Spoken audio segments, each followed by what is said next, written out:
Mr. Brake's here. All right, I'm going to call to order the February 28th, 2022 Royal Oak City Commission meeting to order. We're going to begin with the invocation given by Commissioner Hunt, followed by the Pledge of Allegiance. If you could stand, I ask that you do so.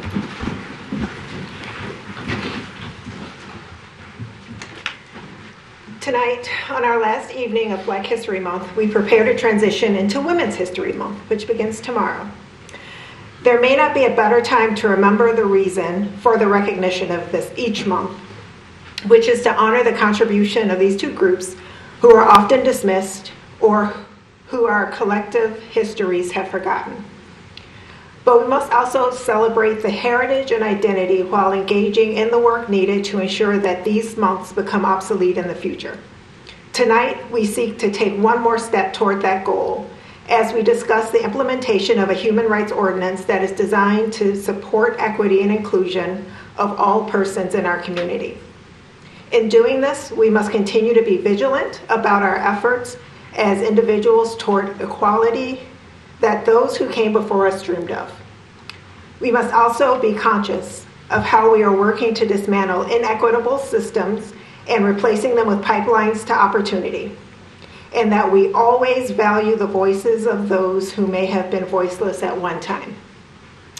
Black History Month segue into Women's History Month, as well as those months in which we celebrate LGBTQIA pride and our Latinx brothers and sisters, should be an invitation to audit, analyze, and meditate on our commitment to ensure that practices that center equity and atonement are normalized. While we are proud to honor and celebrate these months with words and thoughts, we must also take action so that we embrace a complex understanding of what it means to be marginalized identities. Thank you.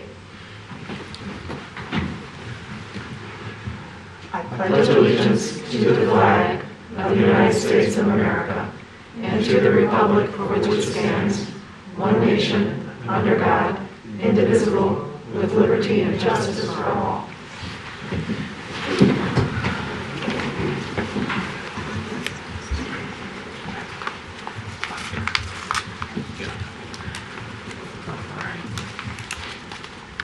All right, this brings us to item 4 on tonight's agenda, which is approval of the agenda.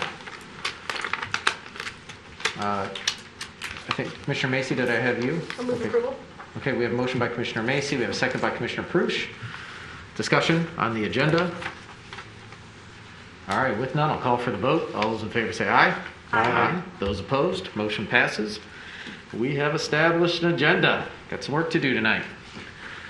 All right, this brings us to item 5. I see Mr. Filipski and Ms. Botello coming up here. It's the introduction of Yolanda Botello, who's going to be the new coordinator of the Mahaney Minor Senior Center. Welcome. Good evening, Mayor Fournier and City Commission members. I appreciate this opportunity this evening to introduce Yolanda Botello, Royal Oak's newest team member, appointed as the Senior Center Coordinator. And quite literally, today is her first day on the job, and so far I think all's going well, and I think she'll be back tomorrow, if I had to guess. But I'll let her speak to that. She brings an impressive background and wealth of experience to Royal Oak, as well as the friendly disposition that the position requires. We're happy that she's here. We're looking forward to seeing where she can help us take the center. Before I turn it over to Yolanda, though, I would be remiss to not acknowledge Aaron Cook, who stepped up and served as interim coordinator for the last 6 months or so. Not only did she keep the wheels on as we were reintroducing programming, and she managed to innovate a bit and maintain staff cohesion during kind of a time of uncertainty and transition. So a big thank you from me to her personally, but also kind of from us as an organization and the community more generally. And with that, I'll turn it over to Yolanda for a few words. Good evening. Thank you for having me. I am excited to be here, and as Erin said, I do come with some experience, a little over 25 years of working with senior services. I look forward to the journey. Hopefully it's a long one, and I met Erin, and she's going to be a wonderful partner as we run the service center together, and hopefully, bring bigger and better things to the senior center, as well as some things that are missing that are needed, and continue running it as, with all the programs that are there currently. I do have experience working with the, medical transportation and food programs and things like that. So I'm excited to be here and be a part of this team. And like he said, it's very new. Today's day one, and I will be back tomorrow. All right. Well, welcome, Ms. Botello, and we're so grateful to have your passion, your experience, and your acumen to come here to the city of Royal Oak, and especially at our senior center. And on behalf of the entire city of Royal Oak, welcome on your first day. Thank you. But I'm sure this isn't the most exciting day. There will be many more exciting days to come. Oh, and I'm sure. We're grateful to have you. Thank you. Thank you. Thank you, Mr. Filipski. Thank you.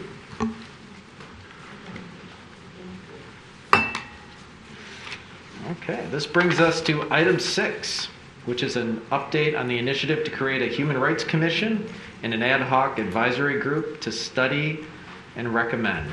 Mr. Bray. Okay, good evening, Mayor Fournier and members of the City Commission. What has brought this forward is that we have had discussion before this body to follow up on the human rights ordinance that initially was passed by the City Commission, but then through a protest petition came before the voters. And the current ordinance does not enumerate specific authorities of a body, a board, a human rights commission. So there has been discussion of enabling such an organization as we have looked at different Michigan municipalities that have such an entity that at the minimum can advise the legislative body on potential ordinance changes, different policies that are enacted within the organization, can even talk about employee benefits. There's any number of topics that could be covered in this context. So through the transition from our previous city attorney that did some initial work, and there was a small group of us that reviewed the ordinance and what changes that would need to be made, we paused to let our current city attorney come up to speed and review that. And he has done that, and I'll have him speak to the legal framework that we need to be aware of. But the recommendation has been consistent that because of the petition to enact the ordinance, any changes or amendments to the ordinance would have to be done through a referendum as well. So the discussion has been, what is the role of this group? What do we want them to study? What sort of advising do we want them to do? And that's what I've outlined in the memo, and there's many number of ways that we can go about this. As we look across the state, there's a number of communities, particularly smaller communities, that have such an ordinance, but they do not have this body.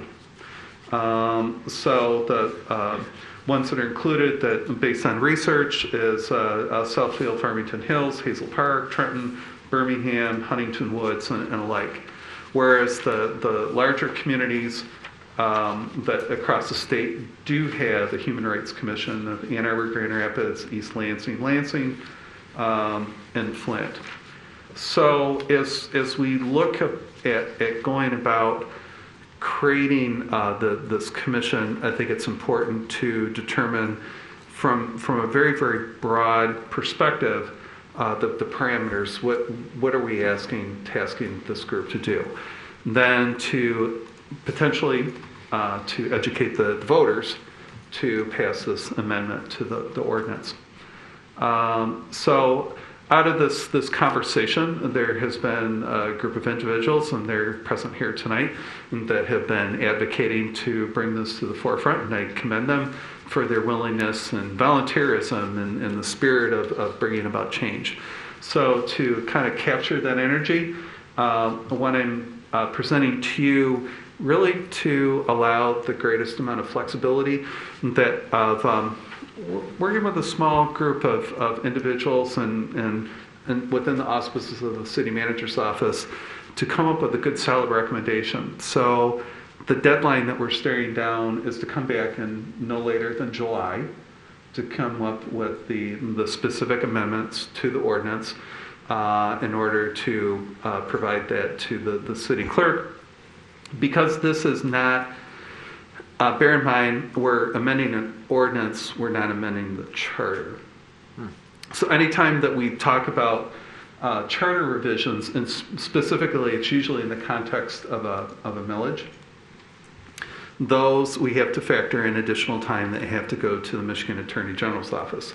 In this instance, this does not need to go to the AG. This is stays within this body, and the language goes directly to the clerk to put on the ballot. So, in coming up with a commission, and I don't know if we'll have all the answers to our questions by July. I think there's things that probably if we run around the table, we could come up with different instances and anecdotal evidence of where there's certainly, there's a need for it. But what specifically is the body? What are they empowered to do?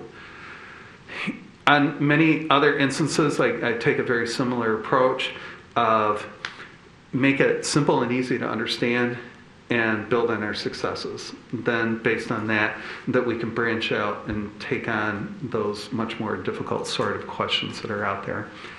There is some guidance that's out there, and I would invite you to take a look at. There's a national organization that compiles this municipal equity index. And it's by a group, specifically it's called the Human Rights Organization, and it's hrc.org, and that they specifically have this information. In my previous community, I had the good fortune of working for a municipality where the Human Rights Commission reported to me as a city manager in my former organization. And we always studied this municipal equality index, and proud to say that we made a significant jump. And if you check out Morgantown, West Virginia, they have the highest possible score, and with the work that I did with the commission. So very proud of that. So I lend that to you of what are the best practices out there. And that may be an indicator, and that gets into very specific sort of items that would give us kind of the universe, how our peers would judge us, or gauge and rate us, rather, and to come up with the very good qualities that we would want to have. So under this human rights campaign is just a very good resource. They've been around for 10 years and very credible as an organization. So that's something that I would point to as a guiding force. But it takes time to achieve that highest score. But have that point of reference of working with the group, and in the instance, my work there was generated by the commission, not by me personally, but came up with a non-discrimination ordinance. And there was a very thoughtful discussion and debate in the community, but that was enacted and quite successfully. So I present that to you as here's how July sounds like a long ways away, but it's, in the term of public policy, it's an eye blink. And so we need to move quickly and to be thoughtful about this. On Mr. Leal's office, he has a part-time attorney that started just recently that has done some pretty in-depth sort of research. So I think will give us the guidance. Now, as discussed, if you read the Royal Oak Tribune argument, there is this looming lawsuit that's out there, and that's before the Michigan State Supreme Court that could have impact, that challenges what is the authority and the scope of the Michigan Elliott Larson Civil Rights Act, and could impact the city's ability and as it pertains to any ordinances that would provide protections to the LGBTQ community in that regard. So that is something to be aware of, and perhaps there will be clarity from the highest court in the state by the time that we enact, but it will not impact what the authority is of the commission, because the commission it's pretty specific what's enumerated But yet, what goals would we like them to achieve?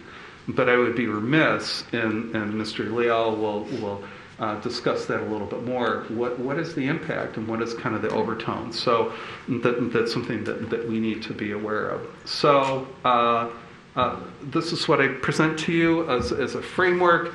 It allows really the greatest flexibility for the individuals that I'm very grateful that they're willing to dedicate and offer their time. But at the same time, I recognize life happens. So we may have someone that needs to drop out and someone that needs to come in.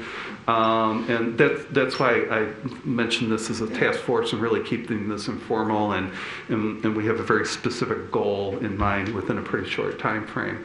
To present an firm ordinance back to you that then we shift in different gears to educate the voters, much like we have done on charter amendments, millage proposals, things like that. And that's a whole next topic. And I know that group is already thinking about that right now. And how do you convey that for the average voter? What does that mean to me? And that part is important of relaying that message.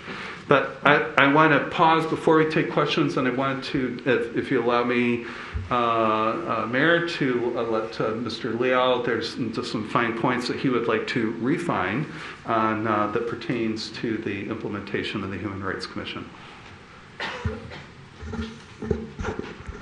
Mayor, members of the Commission, one of the things that I'd like to remind the Commission is that the Human Rights Ordinance that was adopted by the voters in November of 2013 includes protection for a laundry list of protected classes under the Elliott Larson Civil Rights Act, which is transposed into our Chapter 402 of the City Code of Ordinances. And Paul talked about the Supreme Court. The recent case which is pending in the Michigan Supreme Court. But I think all of you are aware that the last year in the summer of 2021, the U.S. Supreme Court issued the Bostock versus Clayton County, Georgia decision, in which the Supreme Court expanded the term sex as appears in the Title VII Civil Rights Act to include sexual orientation and gender identity in the terms of employment. And so that protection is now nationwide in that specific area. And that becomes kind of important when I elaborate on the case that's pending before the Michigan Supreme Court. In 2018, the Michigan Civil Rights Commission issued what's called an interpretive statement, where it decided that the term sex under the Elliott Larson Civil Rights Act includes sexual orientation and gender identity.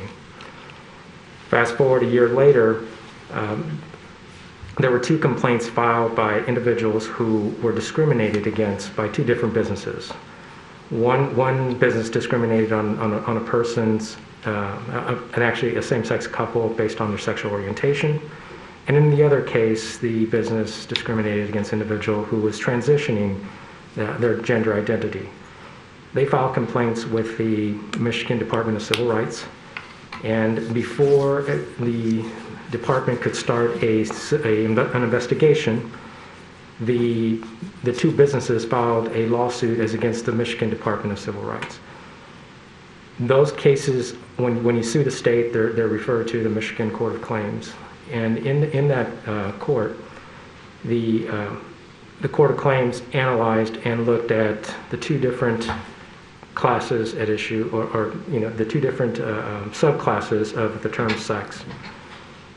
With respect to sexual orientation, the Court of Claims was constrained to find protection in that for a person based on their sexual orientation, based on a Court of Appeals decision from the 1980s, where that was decided that sexual orientation was not a part of the term sex in the Elliott Larson Civil Rights Act.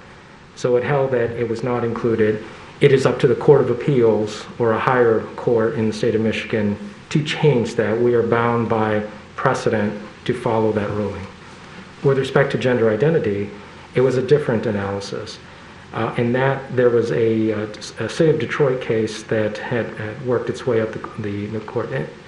the court system, and it involved an ethnic intimidation statute. And in that case, in the Court of Appeals, and trial court and then later in the Court of Appeals, gender identity was based on another older case, was not a protected class under the sex category. However, the Supreme Court, sort of state of Michigan, vacated that decision and remanded it back down for further consideration of the term. So the Court of Claims, based on the action of the Michigan Supreme Court in the criminal case from the city of Detroit, plus the analysis of the Bostock versus Clayton County, Georgia case, held that since no court in Michigan had actually ruled on this precise issue on gender identity, it ruled that gender identity is a protected subclass of the term sex. And so therefore, the parties appealed this to the file for leave to appeal with the Michigan Supreme Court, which took the case. And it's my understanding that oral arguments, I think the Attorney General Dana Nessel issued a press release that they're arguing next week, oral arguments at the Michigan Supreme Court. So I don't know how long cases take in which Supreme Court to rule upon, but it is an issue that is being heard and hopefully decided within this year. If the court decides that both subcategories are protected, then the ordinance that would be encompassed or incorporated in the ordinance. If it rules that they are not, it does not mean this commission cannot create a human rights commission by submitting it to the voters. It's just when it comes to those two subclasses, there won't be that protection under the state law unless the legislature decides to pass an amendment to the Elliott Larson Civil Rights Act to incorporate the two subclasses. So I know that's a long analysis, but I wanted you to understand what is going on, how it got to the Michigan Supreme Court, and how it could impact this ordinance. And so, but by all means, do not let that. If this commission wants to present this to the voters and create the Human Rights Commission, as you all have discussed and mentioned over the last several months, if not the last couple of years, please, if that's a direction, please proceed in that direction. Commissioner Frush? This isn't to the issue that Mr. Leal just discussed, but it was something that you mentioned, Mr. Brake, in terms of the timing. When we were first discussing the Human Rights Commission a number of years ago, before it all got kind of put on the back burner because of everything else that was going on, I had done a bunch of research, certainly not as exhaustive as we need to do when the task force gets going. But I pulled out the ordinances from some of the other cities in the state that have human rights commissions that are functioning. And what a lot of them do, and I think this is something that we can utilize given the fact that we have this deadline in front of us, develop broad procedures in the ordinance. For example, many of them have a complaint procedure where if someone feels that their rights are violated, they can file a complaint with the Human Rights Commission. The Human Rights Commission can mediate or conciliate and can investigate. None of them have adjudicatory power. I'm not so sure that that's appropriate and legal in Michigan, but that's another issue. But then in some of the ordinances, it's very specifically spelled out what the procedure is. But other ordinances say the Human Rights Commission has to develop rules for how they do all of this, and they have to be approved by the City Commission, but they're the ones that develop the rules. And so the language is much broader and much more general. So I think perhaps we can utilize that tool too, and not get perhaps bogged down in the weeds of how a specific complaint process might go forward for the ordinance in the language. If we write it broadly enough to say the Human Rights Commission will develop rules, the City Commission has to approve them, and that gives us more time to develop the nitty-gritty of how it might operate in certain situations. I just think that that's going to be a useful tool for us because June and July are going to come pretty darn fast. Exactly. I would wholeheartedly concur with that. That going back to my earlier comments of make this with some simplicity and ease to implement, because we want the group to be successful coming out the gate. And based on that success will add to the credibility within the community. So I would wholeheartedly agree, because we can really get, like you said, we can get bogged down and kind of jump ahead of ourselves and to figure out the work of the group. No, let the commission, when that body is formally appointed, let them determine and what those processes and procedures, because there's, in consideration of, doing the proper research and how do you do that intake, who's the person that's assigned to, who's doing the investigation, how is that reported. So there are a lot of mechanics that we will not be able to determine between now and July. But absolutely, I would say if there's a way that they could come back and by resolution that could be adopted by the city commission, but that still keep within the constraints of the charter, so we're not having to go back each and every time. Yeah. So. Yeah. Commissioner DeBuck and then Commissioner Cole. So, sorry, on the update about the pending litigation, I guess I'm not understanding the connection. We specifically passed this ordinance in 2013. Well, that's when it was on the ballot. Is that when we enacted it too? Specifically because there were important groups left out of the Elliott Larson Act. So we wanted to take it upon ourselves to ensure that we were protecting all of our citizens. So regardless, unless the outcome of this case is saying cities no longer have that ability, is that relevant to our ordinance? It possibly can, if the Supreme Court comes forward and says that gender identity and sexual orientation are not a subcategory of the term sex under the Elliott Larson Civil Rights Act, and then the legislature has to amend that, then we would still have an ordinance. And if we amend the Human Rights Ordinance for a Human Rights Commission, if complaints based on those two protected classes would not be actionable. But I guess what I'm saying, that was the situation when we enacted this ordinance, was the Elliott Larson Act does not include LGBT protections. So I don't know what would be different from when we enacted it. We specifically are saying we are protecting those classes at the local level because the state will not. You have the Michigan Supreme Court weighing in and settling the issue throughout the state. That would be the difference between now and 2013. That issue has not been settled by the Michigan Supreme Court, and that is now that the case is before that body, their decision will move forward and be the law of the land of the state of Michigan. But they're deciding, and I'm one of the non-lawyers up here, my understanding is they're deciding whether or not it's a protected class under the Elliott Larson Act as defined. Yes. Our ordinance is not based on that. We've created our own classes that we are protecting in the city of Royal Oak, regardless of what Elliott Larson says. Yeah, and that is correct. And so, but whether or not it's our power to enact this ordinance is derived from that statute. And that's where we basically were modeling everything. It provides us the ability as a city to be able to do this at the local level. And so. That is, we would not be able to go contrary to what the Michigan Supreme Court, and the only way that could change is the legislature. But if they do decide that they are protected subclasses, then there's not an issue. I mean, I guess we'll have to talk about that more, but I'm not seeing the connection because my understanding in passing this ordinance was that it was based on the Home Rule Cities Act and not in the Elliott Larson Act. We were actually filling a gap that the Elliott Larson Act did not even consider.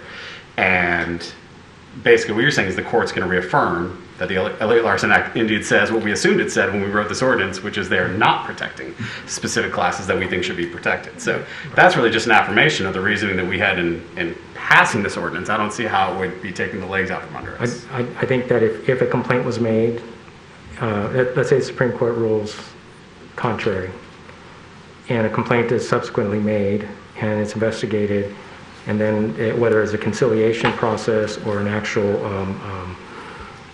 because this does provide for a civil penalty, basically a court prosecution to also go forward. The defense that the respondent would raise against the city is that these aren't protected classes under state law. Your ordinance has no effect against my actions. That's what that.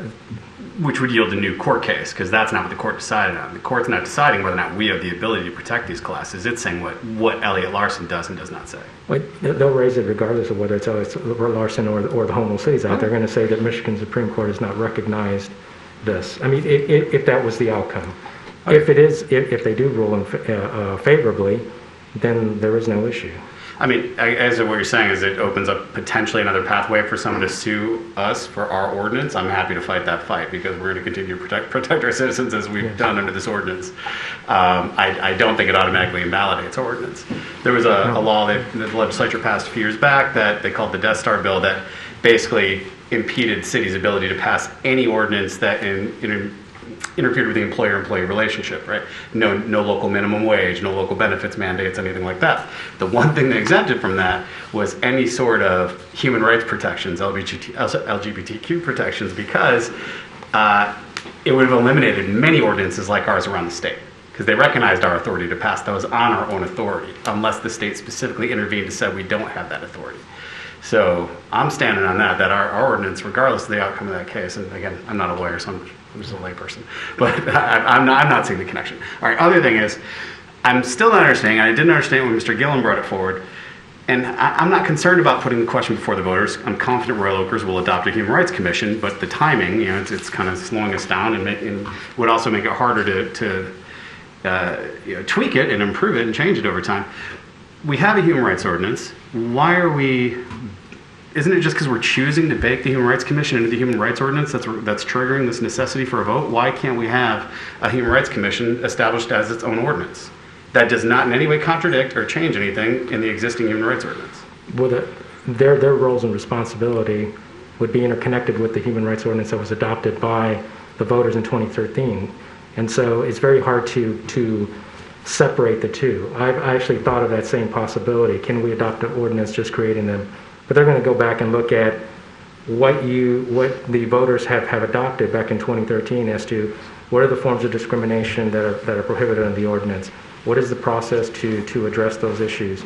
Is there a process to prosecute somebody for violation? And then the definitions themselves that they look to determine whether or not discrimination occurred are all in the ordinance that was adopted in 2013. They're too interrelated that it's very difficult to make an argument that you could create a human rights ordinance independent of the original one.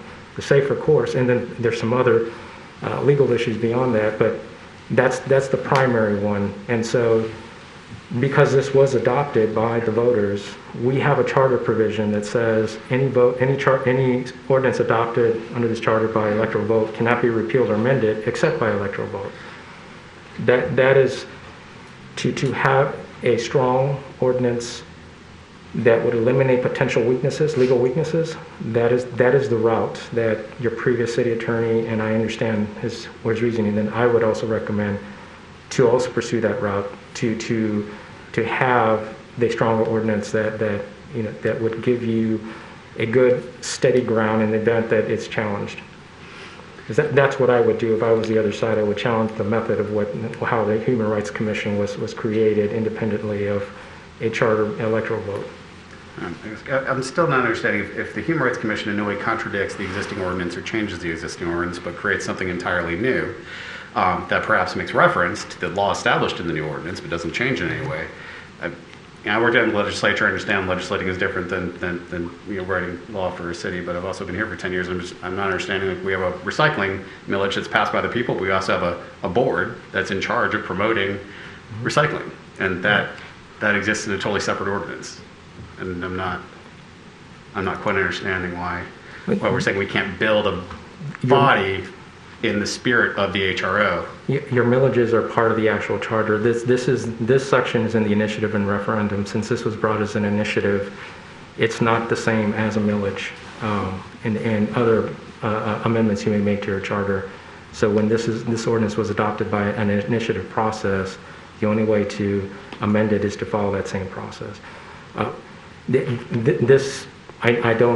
understand the wisdom. I can tell you that these types of provisions are inserted in a charter to prevent a legislative body from immediately repealing an initiative petition that is brought forward by the citizens. Understood. What I'm saying is if we built a Human Rights Commission as its own ordinance without any way interfering with the existing protections and remedies in the established Human Rights Ordinance, I'm not seeing the conflict. I'm not seeing the necessity of building this as an amendment to the established Human Rights Ordinance as opposed to its own ordinance. I'm still not understanding it. But again, didn't go to law school.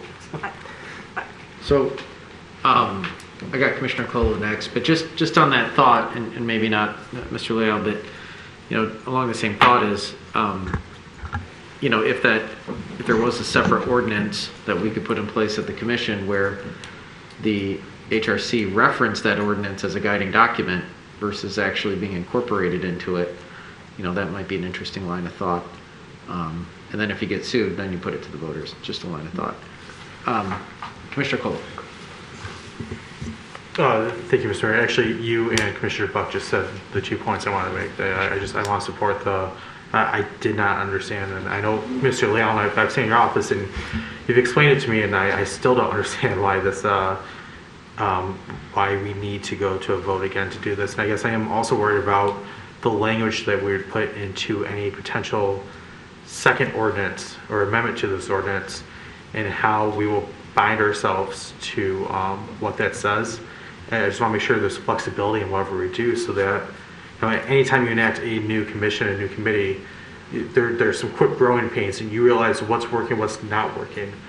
And usually that's easy for us to fix. It's a simple, quick fix. And going back to what Commissioner DeBuck said, if this is a committee that is looking at what the words are in the human rights ordinance right now and just trying to enact those words, that's easy to do. But if we create another commission, I just want to make sure that the language is flexible enough that it can be changed and it can be modified to make sure that it's fulfilling its duties. But that's my only worry about the ordinances, and everyone knows this, that it's hard to evolve. How do you get the words right if something changes, there's a new idea? That's the thing that you just have to keep putting it in front of the voters and wait 7 months versus being agile. So it's a trade-off. Commissioner Douglas? So if we wanted this commission to have some ability to, I'm not going to use the word enforce, but adjudicate matters around the existing ordinance, then I can see the sense of having it, rewriting the ordinance or amending the ordinance to give it that authority. But if we were to create a Royal Oak is Fair committee with its purpose to be educating people about justice issues and equity issues and promoting it and promoting our city as a fair and just city, I'm with Commissioners DeBuck and Colo here.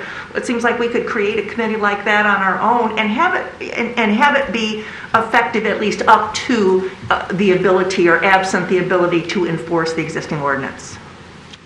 We do have advisory committees like Parks and Rec, right? People petition them, they come up with suggestions, ideas, solutions, and they bring it back to this body. So it's not adjudication, it's moving forward, listening, understanding, being experts, and then bringing it back up to here for resolution. Commissioner Macy. Yeah, I'm going to echo what's been set up here, that I also feel like this is something we could be moving on right now, we could have moved on already with creating a board like this. But I disagree a little bit, or maybe I agree with Commissioner Douglas that if we don't want it to have teeth, we can proceed in that way. I think I agree with that part. But I think maybe we do want it to have teeth. And so that, to me, if that's what means it needs to go through this process, it's fine. But I'm worried as well as Commissioner Colo about the flexibility issue. I don't want to be doing this every year. I don't want to be putting this in front of the voter every year as we try to figure it out. So well, I like the idea of let's make it flexible and make sure that it just is very general. I want to make sure that it does what we want it to do this first time. And I am worried about the timing because July is not as far away as we want it to be. So I was going to ask you, Mr. Brake, what your vision is for how this group would work together and maybe make a suggestion that perhaps the first thing they could do would be looking at the creation of a group immediately that would start to do this work without any teeth, as has been suggested at this table, as we move forward with the longer-term goal of putting it on the ballot, I hope this year. But I'm worried that if we're doing this in a long-term fashion, that we're trying to be very careful about it, that we're gonna miss our deadline, and then we're gonna have nothing again for another long period of time. So to answer your question, I'll go back to the comments that were made by Commissioner Perush. That you enable this group, have it very broadly written, and that when you talk about process, procedure, things of those natures, that the group would make a recommendation that would be approved by the commission. So I would agree that I would suggest taking the most conservative route, put that before the voters. Otherwise, if we call it by some other name and when someone determines that yes, it is functioning and it should have been incorporated in this ordinance. Again, I go back to that premise of we want this group to be successful. So we don't want to make progress only to have that undermined because someone questions the legitimacy. Does that have the proper legislative authority? So that's a suggestion. I'm making the recommendation to you in that regard. And what I would suggest within the study group, that we do already have a draft language that's already written. And it's a matter of going through it line by line, asking questions of the attorney and coming back. So it's part of that work has been done. And that's the hardest part of the inertia, is just getting that. So what are we talking about? And to have that frame of reference. So that's really the first order of business. And this defining the scope is, we're talking about something that's very narrow here. And that can be reasonably done in a time frame where it doesn't become, well, we need to explore anything and everything. No, we're talking about the functions of this commission. What are they enabled to do? How can that be broadly written? And that is when we get into specifics, that again can be done through conveyed that they bring a procedure, or if they enact an ancillary ordinance that has nothing to do with that doesn't violate the spirit of the charter, that they have the ability of making that recommendation. But to enable this group to broadly investigate and to come back and make recommendations to the commission. The thought is that from an internal discussion, talking with the city attorney, this is the best route to go. But getting back to your question, can you get it done in a timely sort of fashion? Again, in that, what is the function of the body? Not identifying what the problem is, but rather what is this body? What will they do? And then once the body is created, that they have the ability to investigate. And we want to make sure that we don't get caught up on what many of you suggested, that, we now have to make a third amendment to this. That would defeat the purpose of that. So it'd have to be on a pretty solid basis. And that's where we need the legal guidance in that regard, to give those broad parameters, but yet enable that body to function. So when I hear about flexibility, I hear agility and flexibility up here, because this is new territory. It's still evolving territory nationwide, right? And there's still evolving court cases and everything. So that agility is paramount to be successful. When we talk about a broad provision in something for the voters to contemplate, is it possible to include that sort of flexibility in the language that says, the voters charge the city commission to establish an HRC that will have these broad responsibilities, and then whatever sort of flexibility, the city commission will have purview to, manage these sort of things, or, very high level, to give us that agility and flexibility, almost creating a permission to do sort of these supplemental ordinances. And then while that is put in front of the voters, we hit the ground running to establish all the things that we want to do.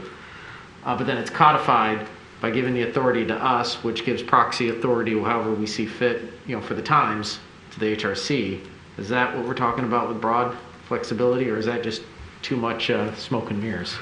No, and I guess, look, let me explain my point of reference. I've worked with a Human Rights Commission. We weren't going back and revising the ordinance that enabled that commission.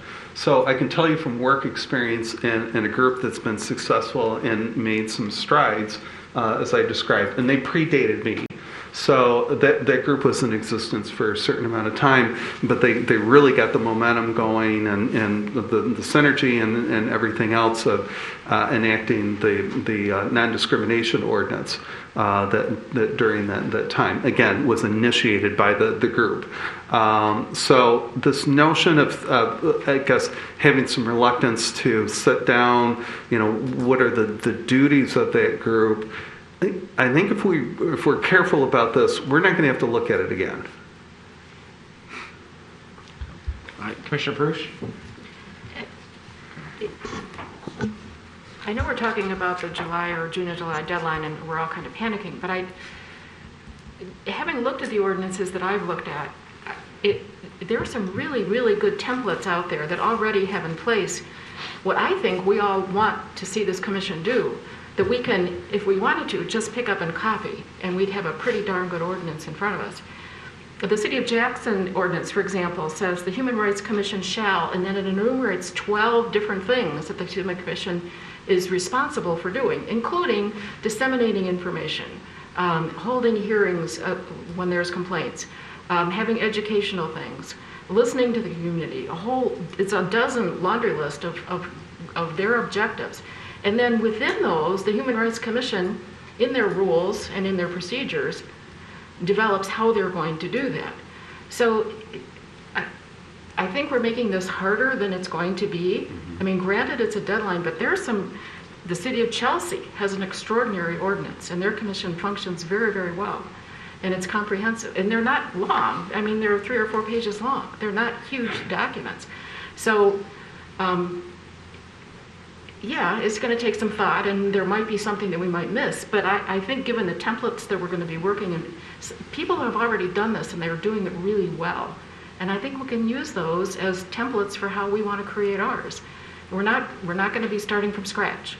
We have some communities out there that are doing this really, really well, and we can copy them in a lot of ways. And so it's going to work. I think we can make the deadline. And talk to them, find out, hey, if there's anything you could change, what would you change? Maybe there's small tweaks too. I'm going to do Commissioner Hunt and then Commissioner Dubak. Well, my comment was similar to Commissioner Perush's. I think the question was, and I think a lot of the confusion and, speaking with the residents, what their issues were, or the questions were, was what is the powers that this particular group would have? Commissioner Macy indicated that, we want a commission that's going to have teeth, or a board that's going to have teeth, and what burdens do they have? What does that teeth look like? What does the requirements that come out of that particular board look like? And I think what Commissioner Perush just indicated, or what she just stated, sort of answers that question. But what you've seen and what you've had in the past, what does that look like? So the group that I worked with had an advisory capacity and did not have that investigation sort of ability, because it triggers a lot of things on the back end of the staff to conduct the investigation and to prepare all that the paperwork that's necessary to properly make an informed decision on that issue. So the group that I worked with was not at that level, but nevertheless, they were very successful in what they were able to advance. So again, that goes back to my earlier comments around the table. We could all come up with probably 12 different examples of what we'd like this group to do. So I'm not necessarily advocating or discouraging, but we have to think practically from an operational side of things. That we're creating something that does not exist, and to do the proper staff function or hire someone from the outside to provide those sort of consulting type of services. So I think that the task force can kind of grapple with those issues, and I'll be guiding them and coming back with a firm recommendation. But I would concur, I keep going back to, we don't need to make this more complicated than it needs to be, that we come down with a template, and based on the experience of some of these other Michigan communities that have done this successfully, and come up with a good plan. So. Commissioner Dubak, then Commissioner Perush. Sure. So, I guess the purpose of the Human Rights Ordinance, right, is to prevent discrimination, housing, employment, public accommodation for the classes as we define. Yes. And to define penalties. The Human Rights Commission, I think we, at least in our initial discussions, envisioned as in the same vein as Environmental Advisory Board, issuing reports, bringing best practices, identifying what we can do as a city to make sure we're living according to our values. I do not see a connection between those two things legally unless you do make it an enforcement body of the HRO. So is there agreement that that's what we want? I would see that triggering the vote. If this is investigating complaints relevant to the HRO, is that the agreement of the body? Like, is that the direction that we have given, that that's what we want this to be? I think that's the conversation we should be having. Commissioner Perush? Yeah. Every ordinance that I've looked at in the state, and I haven't looked at them all, I've only looked at like 10. all of them have a complaint procedure in some way. But every single one of them refers the complaint to the city attorney's office. Even Ann Arbor, which probably has the most robust human rights commission in the state, has to refer any complaints for investigation or subpoenas or provision of records or anything else to the city attorney's office, because they are the ones who are into the Judicature Act, recognized as the court personnel who have the authority, legal authority to do that kind of stuff. None of the human rights commissions have the ability to subpoena documents, to take testimony, to issue any kind of anything. Every single one of them refers it to the city attorney's office, because they're the ones recognized by the court system in Michigan as the ones who are able to enforce ordinances. So the commission, and I think our commission is going to be the same way. I mean, we can listen to complaints, we can mediate. Some of them act as mediating boards. But if they really think that there is a complaint, they have to pass it on. And they either pass it on to their city attorney's office, or they can pass it on to the State Civil Rights Commission if they think it's worthy of that. So they can only, my understanding is that they can only take it so far. They don't have any judicial powers of their own. Now, if I may, the model that I worked under is that did not have that ability, but where there was a dispute either in housing or employment, is that it would be handled as a civil matter. And so the plaintiff would cite the local ordinance of enforcing that. So I'm just throwing that out. I'm not saying, but just, that was the system that worked in the organization that I came from, but did do the examples that were given straight on the Environmental Protection Board is a very good example of conducting meetings, investigating, and reporting back to the legislative body, to the commission of passing additional ordinances or whatever sort of activities that would need to be conducted.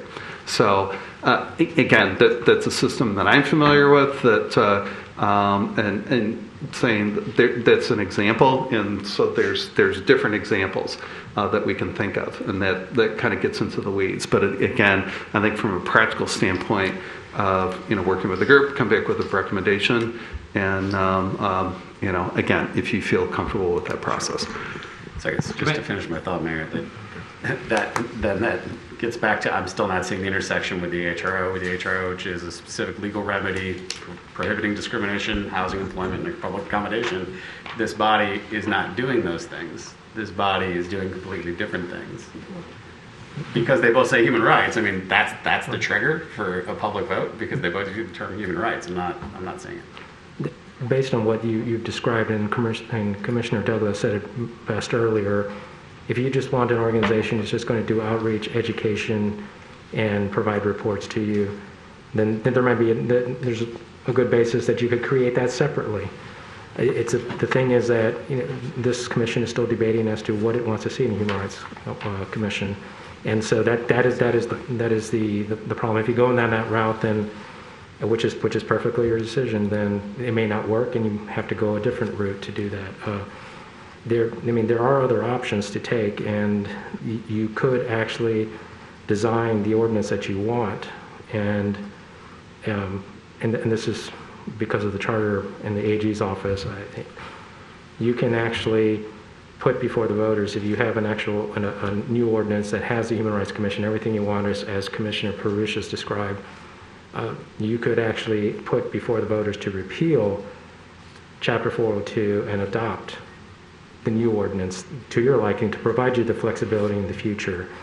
Another route to take is like what we used in the ethics ordinance in Denton, Texas, is that we created a charter amendment, put it before the voters, that's just specified in very general terms, as the mayor described, what we intend to do, and given the authority to the city council down there to create the ordinance to implement the major themes that they wanted in the charter.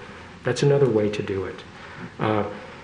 Those take time because, as Melanie knows, charter amendments to do something like that, to put your human rights ordinance into a charter that gives you the flexibility to adopt ordinances, we have to do that.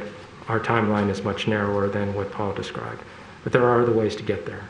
And if you're looking for the flexibility, that it's something also to consider, maybe not now, but maybe down the future, when you've had more time to get, again, solicit input from the community as to what they want to see in a Human Rights Commission.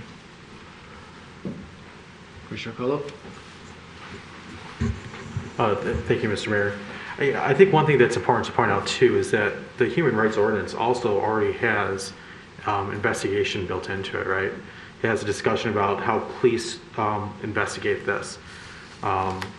In fact, it makes it a crime to provide false information to the police, which I thought was a crime already, but on top of that, it also has penalties. I mean, there's a $500 a day violation in here that's a civil infraction.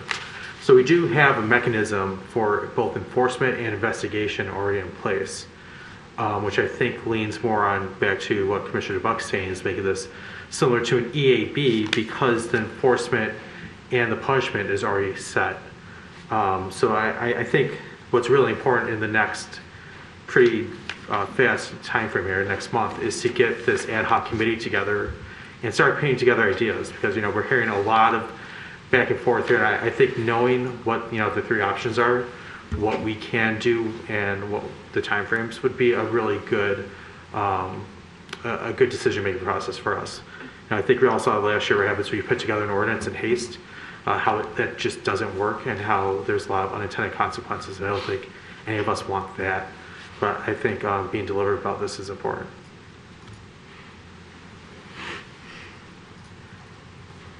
Anybody else? Commissioner Macy? I guess I'll just say it's been a good discussion, and I feel like we've hashed some things out here, but maybe have more to do. But I'm not convinced that the ordinance has at all what we need right now. And I know you weren't saying that, but you said it has investigation and enforcement already built in. But I think we need more than for what I envision the body doing. We need more than that. And to have the investigation be directly to the police, I think cuts some of the teeth of what the Human Rights Commission could be doing as well. Like if they're going to be really taking an outside look at what's going on in the city of Royal Oak, directing everything to the city attorney's office, I understand that maybe you can send some to the State Civil Rights Commission, but it feels like we need to think more deeply about what this body is really going to be able to do. And I think mediation was one of the major things that I was thinking you were excluding, but it sounds like it's not. But I'm a little bit hazy on which things are allowed and which things aren't allowed by this body. But I don't want a body that sends us a report that we throw in the trash. Like I feel like that's not going to do us any good. So I want there to be something about this that has power behind it, and we have to figure out what that is. So I would concur. This is a very good discussion. This is helpful information for me. I have the task force members that are present and can hear this, your thoughts precisely. And honestly, this gives me enough direction. So I appreciate this. This is extremely helpful, and that's. I think we had similar conversations when we looked at this. It was during the fall of 2020, and that's when Mr. Gillum, when he was departing the organization, and we kind of put everything on hold, and now to kind of reinvigorate the discussion here, but. Pretty good parameters, and I think it is a doable task. So that's the commitment I'm making to you right now. So, Commissioner Colo? So one thing we haven't talked about is early on in this letter is talk about the ad hoc committee. So can you tell us a little bit more about that, the formation, and when they're going to get to work? Well, we're going to have a meeting scheduled, so it's the kind of the parameters I said is really keeping this within 5 to 7 individuals, so it doesn't become unwieldy with a calendar. So. It's not meant to be exclusive per se, but giving credit to the individuals that have really driven this conversation. And I'm very knowledgeable and passionate. I was impressed with the background of the folks that I spoke to and would like to work with them. That was what I conveyed to them. So again, giving that flexibility, if there's others that have commitments that come up or whatever and cannot participate, and we're not waiting for a next meeting to appoint someone. Again, it's this task force that once a recommendation is made, then their function is done. And I'm sure we'll be morphed into some other entity that gets into community education or whatever it is. But this is a very, very specific function. And that's the way that I recommended that.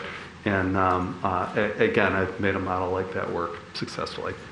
So I guess, as you're forming that task force, so it's, how do you feel about going about that with, maybe you and the appointments committee can meet and form that group so that there's input somewhat from this board. We have a lot of community, resources between all of us here, and we can really get a good list out there.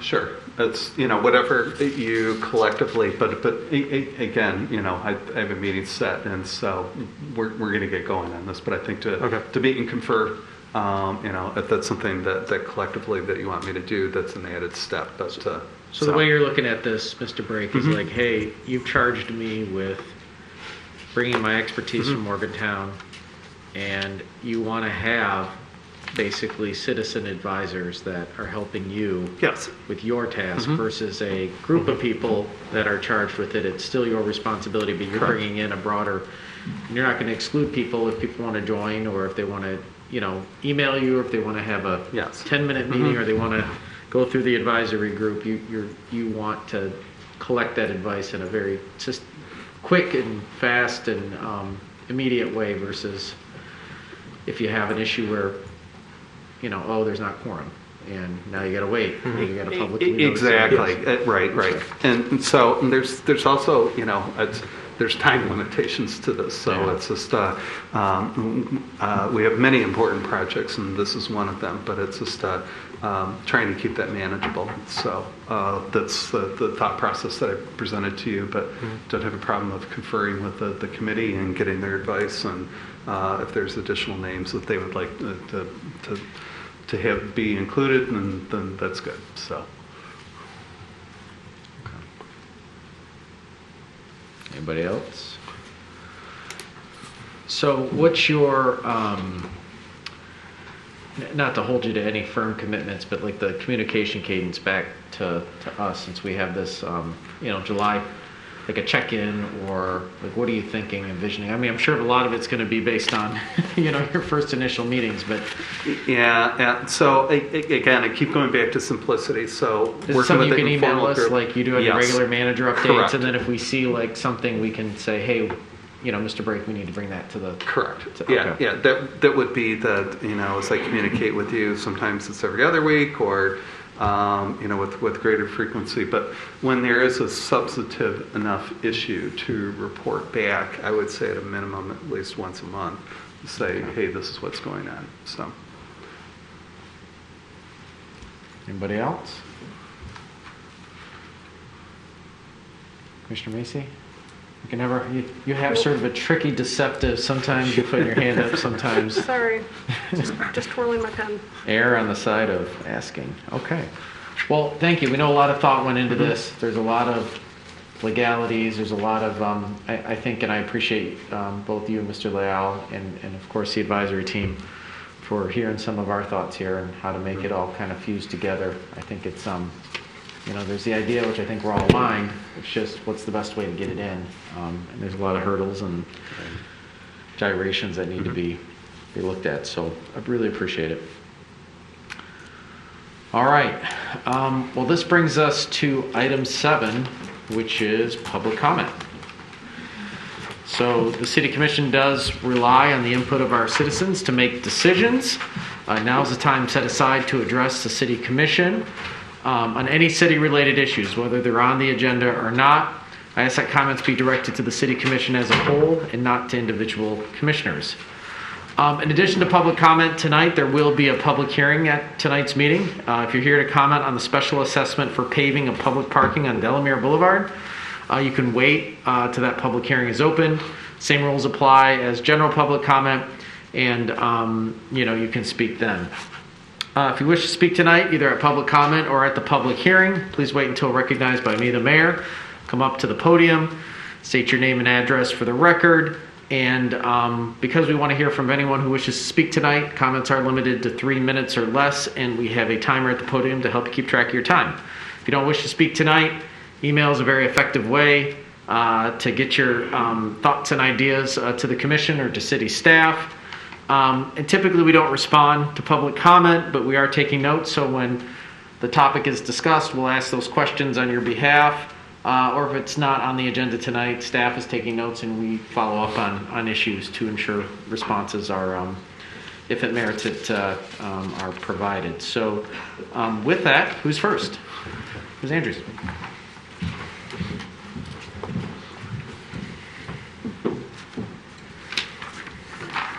I scribbled on this because I'm taking notes from everything that's been going on, so it might be a little unclear. Mayor Fournier, Commissioners, Mr. Brake, and Mr. Leal, thank you so much for putting the proposed Human Rights Commission on the agenda for the meeting this evening. I'm speaking today on behalf of Lynn Muth, Lisa Mason, and myself. Lynn and Lisa are both regrettably out of town.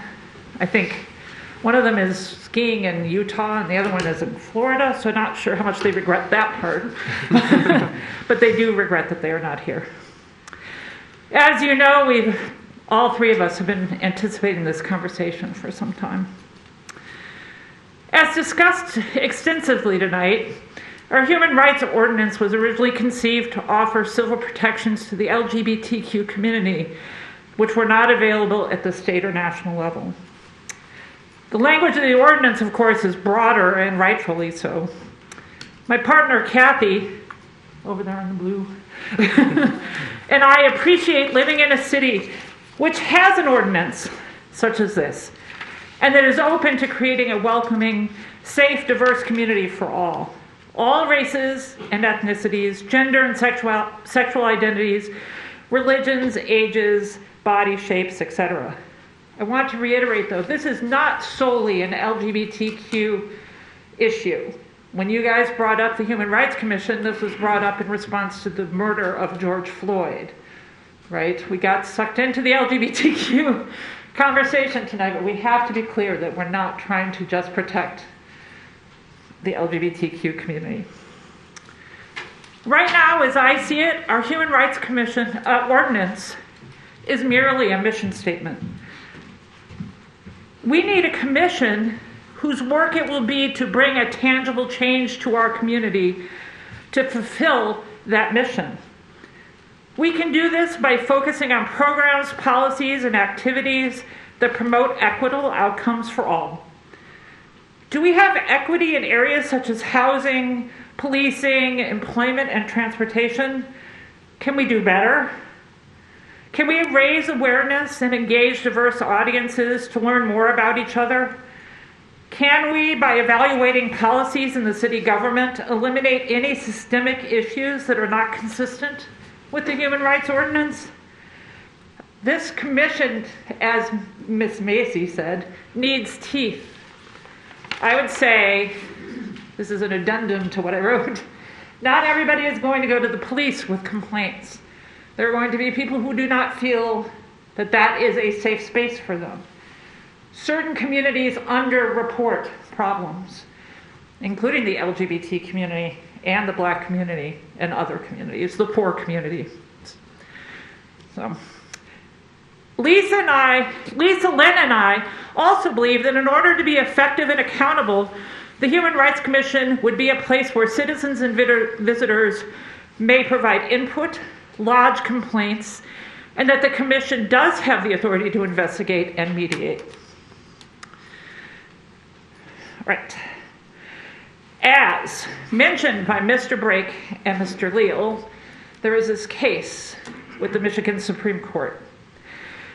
This case has the potential to undermine the right of cities to create their own human rights ordinances and commissions, which include protecting certain members of the LGBTQ community. This goes to what Mr. DeBach says. This is precisely why we need to move forward with this commission. We need to stand down the argument against protecting civil liberties and to be one of the model communities promoting justice and equity for all. And we need to do this now. This case is proof that we need to understand that there are real-life consequences to members of our community, be they resident, visitor, or worker. Thank you again for bringing this to our meeting today. I know that myself and many people in the room really appreciate it. Thank you. Thank you, Ms. Andrews.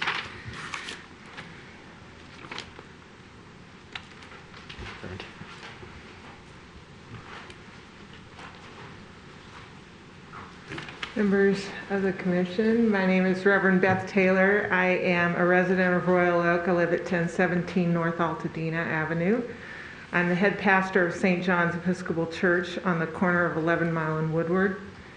Our congregation began a deep dive into human rights conversations about 5 years ago when a neighboring city in Rochester Hills, a young black boy knocked on the door of a white person and was met with a rifle. And we turned ourselves inside out and continue to do that, looking at bias. It's real. If we have to look at it, if we don't have regular ways to investigate and interrogate ourselves, things don't get surfaced. And so I strongly encourage that the commission, or the Human Rights Commission that's appointed, does have some real substantive power, and that it's not just something that is talked about on an educational level, although I think that's important, but that they have some real power to make recommendations. And I would just include, I would hope that the city would also look at education for their own employees, training, continuing education, and consequences for their own employees when those things are violated, and also that protections for children and youth, particularly LGBT kids, trans kids, are included in the conversation, and that it has real consequences when those things, when their rights are violated. Thank you. Thank you, Reverend Taylor. Yes, sir.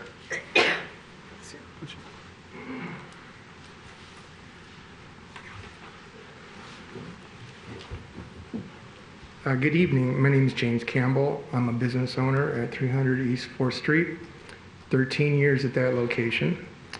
I'm here tonight because I've gone through the traditional routine to report an issue that we have over there. All four crosswalks at that intersection are burned out of commission. I've reported it through the city's internal email. On October 5th, when I noticed that the outage had occurred, I received no responses from the city. I've seen no work occurring there. On February 17th, I sent an email to Mr. Brake's office expressing concern about the outage with the upcoming Winterfest. I considered it to be a possible public safety issue. And so here I am tonight having to report this to the commission because I'm just not getting any sort of response out of the city on it, and it is a legitimate just public works problem that needs to be addressed. Thank you.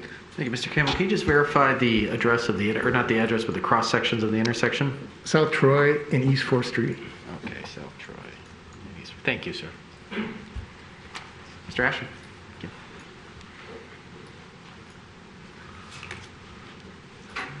Good evening. My name is William Asher. I live at 1003 Irving Avenue. And I am of the opinion that Royal Oak is a very welcoming and inclusive community, but I think we can do better. And as a result, I'm pleased that you're all trying to move forward on the Human Rights Commission, which voters, I guess, approved several years ago. At least they approved the ordinance. And I want you definitely to move forward on it.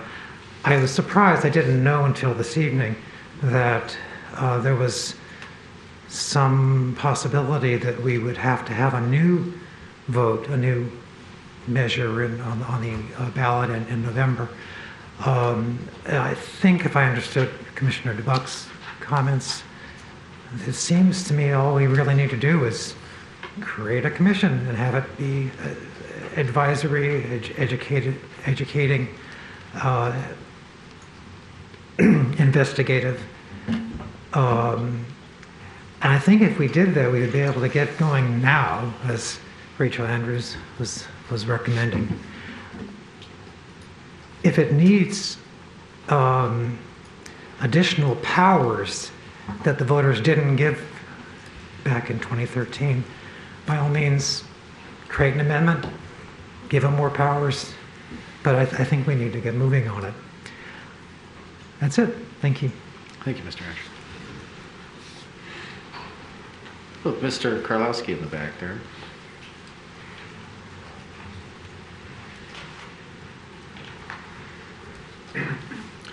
Rick Karlowski, 419 Virginia.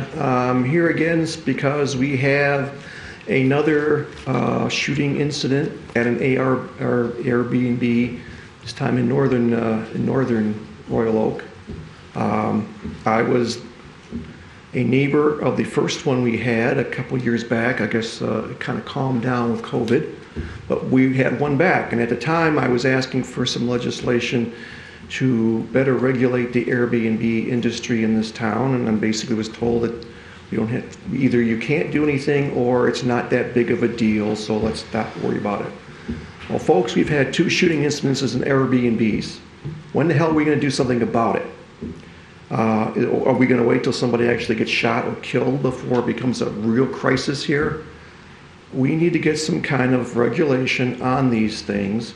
I would suggest we start with what some of the other towns have done, in that if you're going to have what basically amounts to a short-term motel, that you have to have somebody on site. And we'll start right there.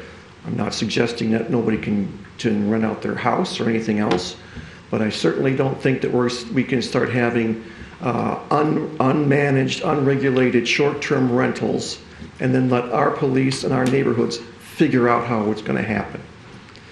Secondly, you're discussing one of the marijuana grow distribution entities today. I don't know if this is the best one or not, but my concern is that nobody knows what all the applications are, where all the applications were. Is there some place better suited than what we have being talked about today? Is there one that's going to be less impactful to a neighborhood via traffic or anything else? How were any of these entities actually evaluated? How was the scale of points done? How were they weighted? To have some kind of, well, this is what we had, and we had somebody take a look at it. The city manager took a look at them, and these are our 2 recommendations, and this is what we're going to go with, is total nonsense. I mean, I can understand where you're not going to have all the applicants out front because you're going to have people trying to one-up their applications. All the applications were in a long time ago. The presentations were made. So how were they evaluated? There's no reason that everybody on this commission does not know exactly where all these applications were located, who was behind them, and how they were evaluated. And by the way, as long as also the whole public. So I would hope that you guys would at least table this until a presentation can be made as to how the decision was made that this was one of the best 2 applicants. Thank you. Thank you. All right, who's next? We'll go in the far back, right there to my left. Yeah. Okay.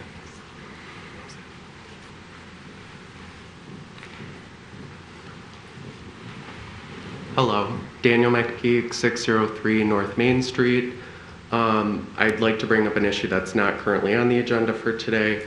I'm here with my partner Dima and a few of our neighbors. We live above a business that's called C&J Hammerhard Accessories. It's about 2 blocks from a middle school. It's an adult business. They have an online store that sells sex toys, among other things. The zoning board administration had found them to be an adult business, and it was appealed, and the decision was upheld. So that was about a month ago. They're still there. There's a couple of issues with that, not just the fact of their personal belief that they think it's okay to sell sex toys, and potentially allegedly illegal things that close to a middle school. There's also a church and a daycare right around there within a couple of blocks. It's also the fact that they're completely like bullies. They've braided me and my partner. They've bullied our whole neighborhood. They have made allegations against my neighbors that are false, accusing them of being homophobic and expressing discrimination against gay people. I'm gay, and we get along and never had a problem. I think it's more about, the lack of a sense of social responsibility that this business has. So they're not supposed to be there, but they've been open and operating for going on a month now, just carrying on as if everything is kind of fine, and nothing's happening. So I don't think any citations have been issued. The other factor is that our landlord was also kind of duped through this whole scenario. So I understand that you would normally be citing him, but that's not really fair either, in my opinion. So I just wanted to bring some awareness to it and, see if there's anything you can do to dig into it. I'm not going into detail regarding specific examples and occurrences because I've already fully documented that to the zoning board. And you can, actually, I encourage you to look up their transcripts, go right to the end, last 20 pages, and you'll see my 3-page explanation with about 17 pages of photos and other very easy to digest criteria. So kind of give you a taste of what we've been through, and hopefully our neighborhood will get some justice. Thank you. Thank you. Yeah, we'll go in the back again.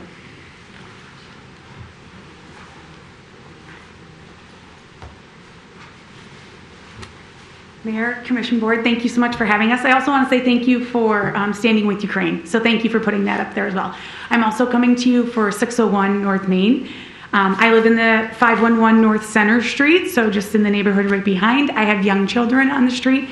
In fact, one of my sons has played soccer with one of the mayor's children. So we feel very strongly about this. It's not the right location. As they said, they've been to the zoning board. They've been found 5-3 that it is an adult store, and we're just asking that you guys enforce it.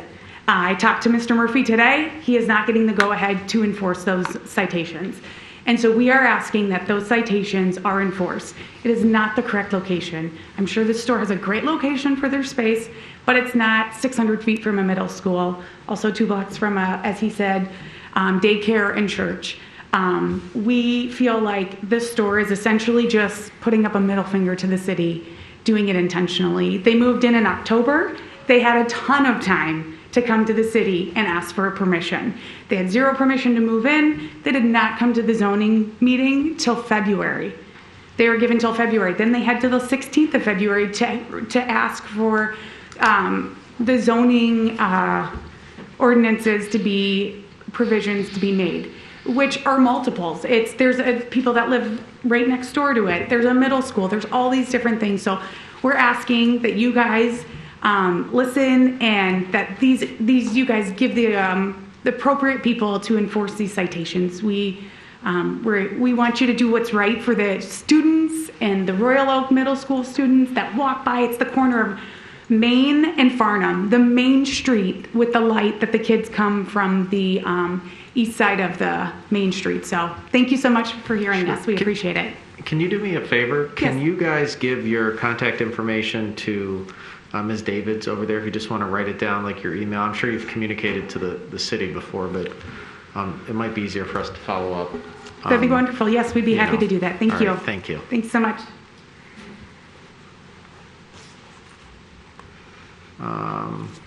Right here in the back. Yeah. Yep. Oh, sorry. Sorry. My eyes are as equally as bad as my hearing apparently today. My apologies. Good evening, Sue Fabian, 316 Midland. In your approval of the Rochester Road diet in the last commission meeting, over the objection of 70% of the respondents, far more opponents in the public hearing than supporters, and over the rejection of the Traffic Commission, you have once again trampled the American Constitution, your oath to serve the people. On big money issues, I see you as not pledging your allegiance to that flag. You pledge your allegiance to moneyed interest. That you accepted the engineer's lame reason to dismiss the majority will, the most important factor in a democracy, by her remark, nobody wants a road diet. is stunningly mindless on your part. On big money issues, I see you as abusive siblings who continue to tell their brothers and sisters, I don't care what you have to say, after their repeated attempts to make their wants and needs known. Fact is, you do what you want to do. You've created a reality where taking pay-to-play money and disposing of requests for bids is now right. Where taking away ballot initiatives is now right. Where deceiving the people on what ballot proposals mean is now right. We're creating multi-million-dollar projects regardless of what the tax-paying citizens want is now right. For those of you not directly sanctioning this abusive behavior, but do nothing to change it, you are equally responsible. Truth is, it seems that you all love power and what money can buy more than people and the truth. Brothers and sisters, you have strayed far from the path of our founding fathers. In the Federalist Papers, 62, the foundational writing on which the U.S. Constitution stands, it says, a good government implies two things. First, fidelity to the object of government, which is the happiness of the people. Second, a knowledge of the means by which that object can best be attained. Some governments are deficient in both of these qualities. Most governments are deficient in the first. This commission fits most governments and fails the basic principles of our founding fathers. Let the people be served, not severed. For what you sow, you reap. Truth matters. Given in love. Thank you. All right, who's next? Yes, in the back.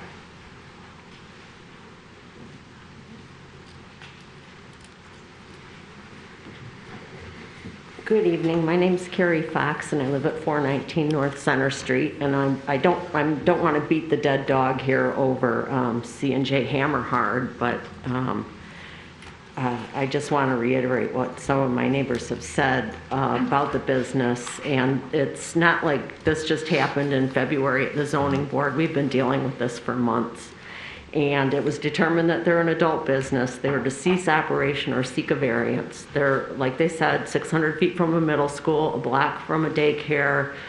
There's a home within 150 feet of them. They have somebody living in the building. So they needed more than one variance, obviously, to be in business there.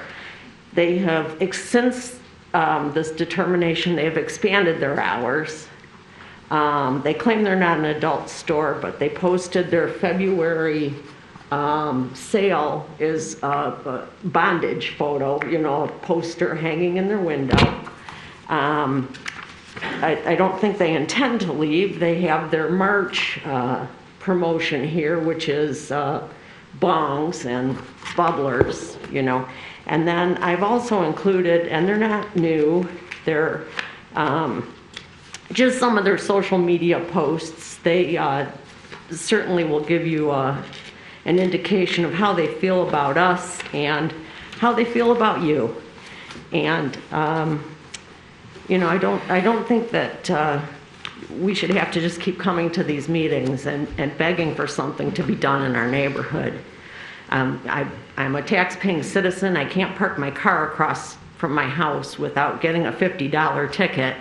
And yet these guys just go on and on doing business. So I printed this off. There's not enough for every one of you, but certainly you guys can hand them out. I'd just like you to see what we're actually dealing with these guys. And yeah, if you could bring them up to our city clerk, she'll distribute them down. I'm not sure that I want to see it, but if you can. We didn't want to see it either, but it just seems like the city's had plenty of time, and it almost seems like a dereliction of duty not to be doing something about this. So, thank you. All right, thank you. All right. Yes, I see a hand here. Oh, you know what? Ma'am, do you still want to? Yes. Sorry, I might have missed you there in the whole thing. Yeah. That's fine. Good evening to everybody. Mr. Mayor, My name is Patsy Reggio. I live at 1403 Smith Avenue, Royal Oak, Michigan. I am speaking because I'm speaking for the youth of our city, just like the other two ladies did, or the other ladies did. Can you hear me okay? Yep. Okay, so we know in this great country of ours that it starts here. Whatever happens here, the local government is really important. My one uncle who married one of my mom's sisters was a commissioner here in the late 50s and the 1960s, and he was a district judge. I graduated from the middle school when it was Royal Oak Dondero at 17 in 1962. So, I'm here because I was really, really upset that the marijuana law got passed in Michigan. It breaks my heart. I can't believe it passed in Royal Oak. I'm with you, Mr. Mayor. You can read into that all I want to. I don't believe it. They did not pass the green building, did they? That's been discounted, right, where they grow it? That didn't go through, did it, on Meyer Drive? That's still the site land That's land still use plan. there. It's still, They're still thinking about it. Don't think about it. That gentleman, when he found out there was a school there, I don't care about the industrial thing, when they found out there was a school there, 88 feet, that gentleman, where's his heart? He should have said, okay guys, there's a school there, we've got to look someplace else. We had these citizens come up and speak with their heart. I have come here with a concerned mind and an open heart, and a heart that's hurting for our children. I raised my family in Royal Oak. Nobody lives here anywhere. It's just me. I just don't. So when I heard the law passed for the marijuana in Michigan, I went out and bought a book. I saw Alex Berenson on TV. Okay, now, it talks about marijuana. I've never smoked it. I hope my kids have never smoked it. I believe in it for medical. But when those people came up here and spoke against that shop in their neighborhood, and that father came up here and said, it takes me 3 minutes and 36 seconds to walk my 3 kids and a dog. You know what? And then God works in strange ways, because did you know that that young man that did the shooting in Oxford,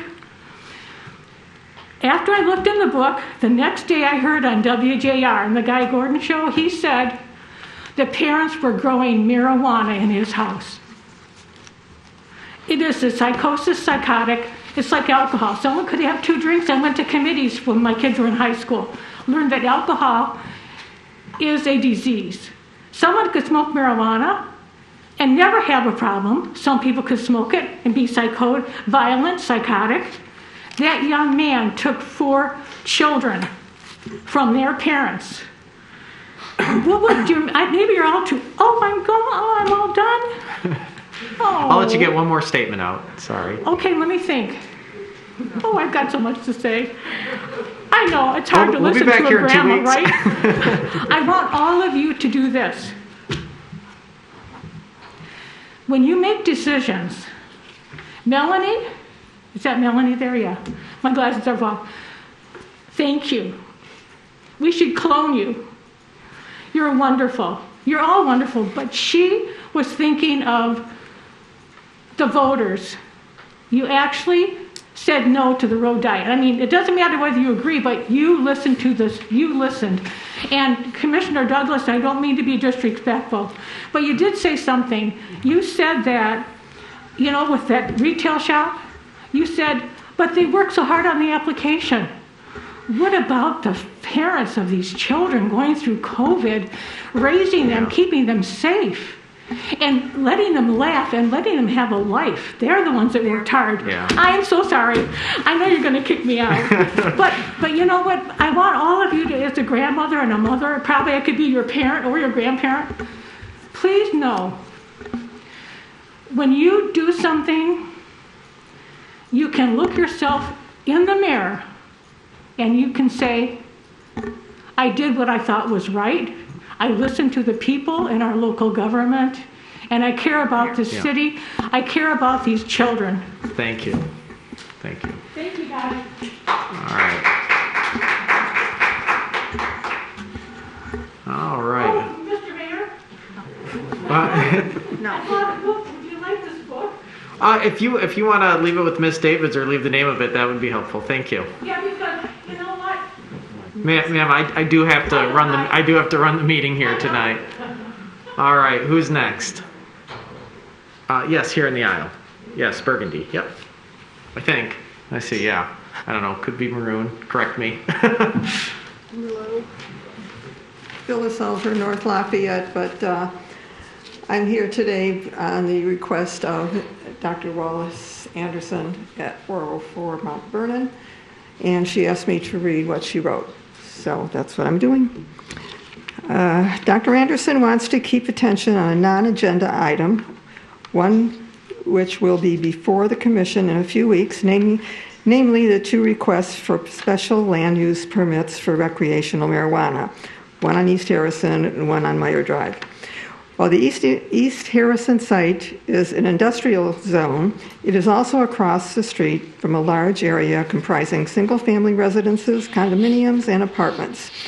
Traffic to the marijuana facility will greatly disrupt this neighborhood, which seems unconscionable, particularly since the major street, Knowles, already has a disruptive zoning exception permitting truck traffic associated with the Royal Oak recycling operations.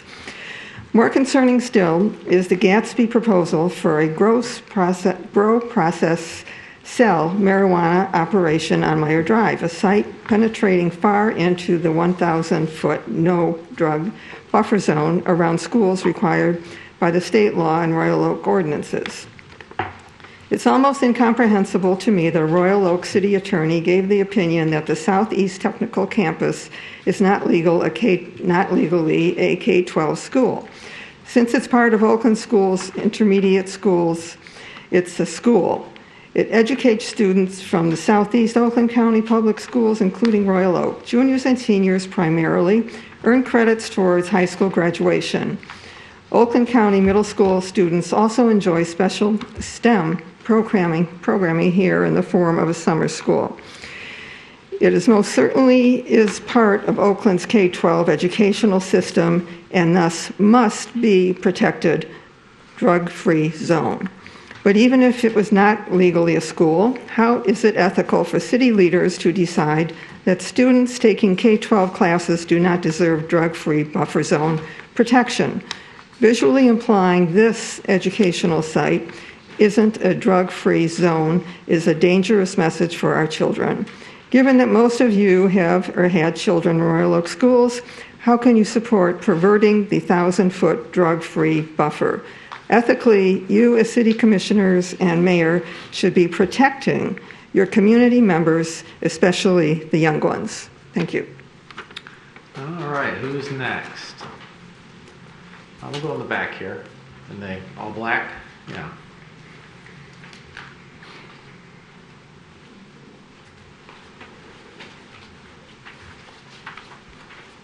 Hello, Alex Schneider, Knowles Street. I shouldn't even be here tonight because my country, where I was born, where I spent my youth, is under attack today. But the reason I made it here today is because my neighborhood is under attack as well. Not by Russians, but by some applications to locate marijuana business in my neighborhood amongst the condominiums, single-family residences, apartment buildings, and so on and so forth, because that area is going to grow, the residential. We still have a problem that was created by this city commission when the neighborhood complained about trucks on the street, about illegal parking on the street, not only on Knowles, but also on East Harrison. And I spoke with former Chief O'Donoghue, and still, the problem is still there. If you read the site plan of approval of GFL, it's clearly stated that ingress and egress is supposed to be through the facility, in and out of their gates, back to Main Street. That was ignored by the City Commission. The fact that the street was no truck street, it was a part of the agreement that was placed there when the facility expanded. That was ignored and trashed. Okay, so today we have another problem. The City Commission opened a can of worms when they decided to adopt this marijuana ordinance, which I don't see why would even want to have this, because there's not a deficiency of marijuana selling businesses or growing business throughout the other areas. So to create this is nothing but creating problems for the future of this city. Chief would not make me lie here, would stop me if I would lie here. Everywhere you go, supermarkets, stores, sports facilities, gas stations, everywhere it smells like marijuana. Passing cars, driving to, could I have an extra 30 seconds, please, like others had, please? Last thought. Other, don't like to be interrupted, but okay. If you look at what's going on the roads, what's going on around these marijuana businesses, you see stoned people driving cars, and how do I know that they're stoned? Puffs of marijuana smoke coming out of their vehicles. Do we need this in a neighborhood with kids and families in that neighborhood that just purchased these homes and condominiums for a high price? No, I don't think so. And I can tell you one. I can tell you one thing, Mr. Mayor. All right, who's next? Mr. Thompson.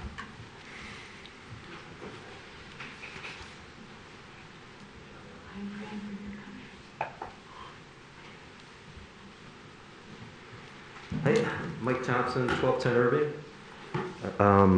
I'd like to thank the city for the pushing the block grant money to the south end of Royal Oak, especially Commissioner Perouge, and working with Commissioner Macy on the Recreation Board, and Joseph Murphy with some of the technicalities. It's great investment for families and everyone using the south end, and the diverters as well with the traffic. I'm here, item 12. Item 12 is 230 East Harrison. It's a proposed condominium that's right on the Harrison connector, so it's going to be more population and traffic. It's a great looking project, but it's, in our estimation, it's tremendous overdensity, this project. So I've got a quick storyboard that I want to flash and then focus on the Delaware. That's this new project. It's item number 12. This was in a letter I sent earlier, but this is a current snapshot of the south end, southeast corner of Royal Oak. This doesn't exist on any other drawings because everything is new within the last 20 years. This is still being built as of today. The Epic, the crossings, 33, the Metro lofts, Section 3 lofts. So this is the new piece, the latest piece. It's called the Delaware. So it's a small lot, and it can handle 12 condominium units. The petitioner wants to put 32, and there's a number of variances, so the petitioner is working with a PUD to get the entire piece approved that way. There's some major pushback that I read and talked to a representative from Metro Lofts that it really compromises a lot of their quality of life and sunlight and privacy and parking and et cetera. So my request is, look, this is all going to multiple family. This piece, the dispensary, is really why I'm here tonight. If this comes up to City Commission and, based on the litigation and the selection process and some other things that are going on, we really are trying to push this back to get this rejected. We think that the amendment should have included housing distance for a dispensary, and all of this color is right around it. It's kind of a obsolete zoning of general industrial. So this piece that's on the agenda tonight, the first reading, it pushes a lot more traffic than is required or allowed. It's only, according to the ordinance, it fits 12 units. It has 32.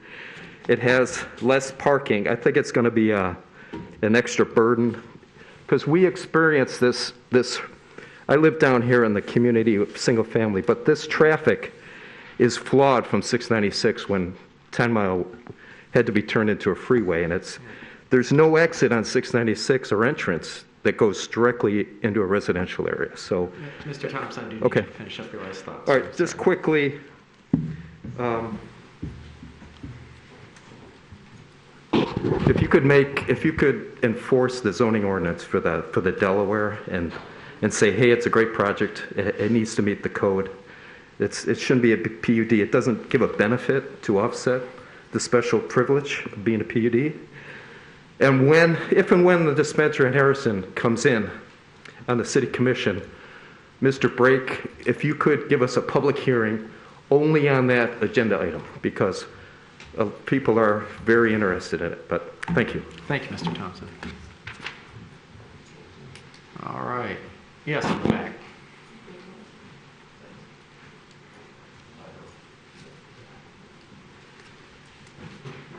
Good evening. I'm Dave Robbins. I live at 1037 Irving, just down the street from Mike.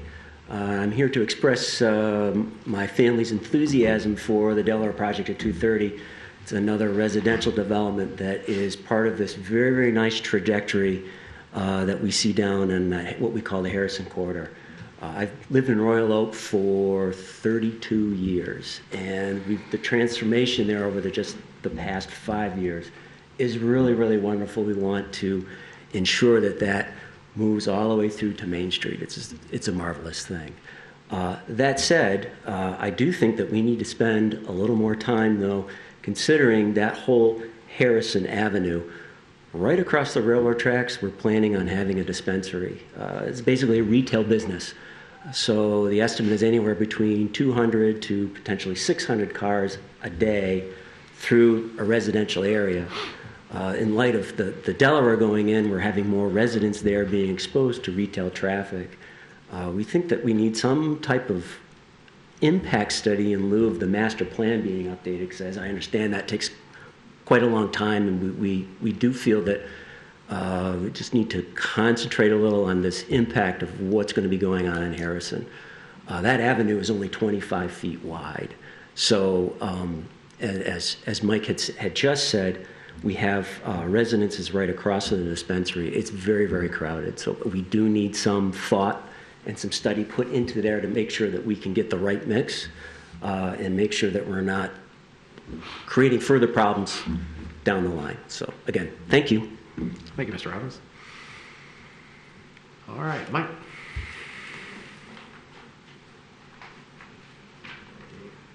Yes, my name is Michael James from 2914 Bembridge Road. Just wanted to address the City Commission and the city briefly. I very much support the idea of having an ad hoc advisory committee leading to a Human Rights Commission. I think this is something we really need to do. I think we've had a number of realizations as a country over the last century. In the 1920s, we realized that women should be allowed to vote. They should have the right to own property and to speak for themselves. 1960s, we came to the realization that we shouldn't have segregation and that African Americans, Asians, Hispanics, Native Americans should have full citizenship. I think in the 2000s, especially after 2004, came to the realization that the LGBTQ community, they have families, they have lives, they need to be able to function as citizens, and we shouldn't get in their way, and we should help all these groups be a part of our country and to have the ability to function the way they would like to live their lives. And quite frankly, most of our laws have been written over the last couple of hundred years. We probably have laws and rules that still get in the way of people because of the thinking at the time that they were written. We're now in a different time and we have a different realization. And having a commission to be able to look at how we've written laws and how we implement them is very, very important to making our community, the people in our community free, to allow them to live their lives, etc. And so I think this is a very good idea, and I know there have been a lot of other ideas how we can use the Human Rights Commission to help the community, and I think these are wonderful ideas. So in sum, I just want to say I really very much support the speeches that we've had earlier tonight and your support to move this forward. And I think just wanted to give my appreciation. Thank you very much. I'll give back the balance of my time. Thank you, Mr. James. All right, anybody else wish to speak here tonight? Going once? Going twice? All right, we're going to close public comment and bring the meeting to this side of the table, which brings us to item 8, which is the consent agenda. Does anyone wish to pull anything off the consent agenda to talk about further? Commissioner Colo. Item G, please. Item G. Anybody else? All right, item G is pulled off. All right, that gives us a consent agenda, which consists of City Commission meeting minutes, claims from February 22nd, 25th, approval of purchase orders, declaration disposal of surplus property, approval of Berkeley School District tax collection agreement, approval of appointment to Southeastern Oakland County Resource Recovery and Water Authority boards, engineering division to request to fill vacancy, approval of insurance requirements for city projects and permits, approval of standard resolutions 5 and special assessment 2021 sidewalk improvement program phase 1, award of contract cap 2109 2022 South Main Street and East Lincoln Avenue, award of contract 2242 2022 traffic signal improvements, contract modification, additional professional engineering services for traffic signal design, exercise option contract S903 2019 spot sewer repairs, request to extend terms of Royal Oak Civic Foundation Board Trustee members, approval to amend the Commission meeting schedule, authorization to extend employee performance evaluation timeline, receive and file the following non-action items, which consists of adopt a capital improvement plan, and that's it. So is there a motion to approve? We have Commissioner Perush with a motion, Commissioner Macy with a second. Any discussion on the consent? I would like you to read that whole thing over again, please. Okay, we'll start again. City Commission meeting minutes. I know you guys get frustrated with it, but we have the public here. It's good to, reiterate it. Nothing ever gets put under the radar. We read it as it is. You want me to read it again? Is that a motion? No. Okay. Thank you. All right. No, Well, we wouldn't let him out of the room. all right. I'll call for the vote. All those in favor say aye. Aye. Those opposed, motion passes. This leaves us to item G, formerly on the consent agenda. Commissioner Colo. Thank you, Mr. Mayor. I had a couple questions for staff on this one. Mr. Brake, you and I spoke about this earlier, or emailed about last week, and I see Mr. Fidelli looks like he's walking out. So Mayor, if I can answer while Mr. Fideli's walking up. So we have a number of vendors that are approved for the Woodward Dream Cruise. And so the notion is that, yes, these have stayed frozen. And since I guess that we've entered into a contract in principle to now go back and to renegotiate I guess this needs clear direction from the commission if this is something that we need to raise the rate on all vendors if we're going to consider that. If you recall, late in the year, we had a hardship exemption where someone asked consideration to actually reduce, even go below. So that's part of the issues that we're dealing with. But we're singling out on one vendor for the next couple of years. And so from my understanding that from a staff perspective, this is a pretty low maintenance sort of use, and so it does not burden, but yet, it calls into question what does it take to fully reimburse all the expenses that are related to the use of DPS, the impact of the police department, and alike. So let Mr. Fideli to operate or to elaborate further if there's something that I neglected to mention. And I apologize, I had my microphone off, so hopefully that's the other microphones picked up around me. So. Sure.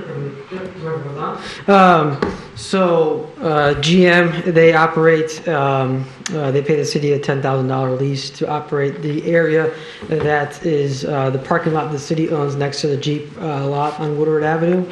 And they have been a partner with us for, I'm going to say 20 years. The last agreement that I've been able to find in the archives of Mr. Greg Rassel was back in 2010. And they've been partners with us even prior to, and they even honored their contract back in 2009 during the whole Big Three bankruptcy during that recession period. So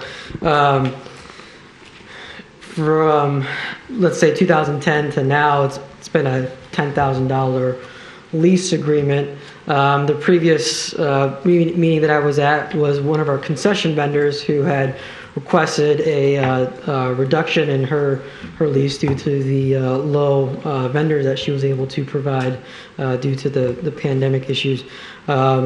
So if this is something that the commission would like to see me try to see if we can get more money, we can, but in good faith with this GM, General Motors, they've been a partner with us for so long. They're a pretty easy vendor to work with.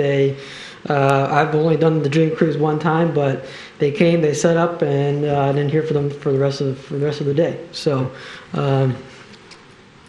just asking if the commission would approve my recommendation to renew their lease for the upcoming 2022-2023 Woodward Dream Cruise, and then have the additional 2 options. If this was something that the commission wanted to see an increase in a lease payment, I guess we could approach that for their other additional 2 options as well. Yeah.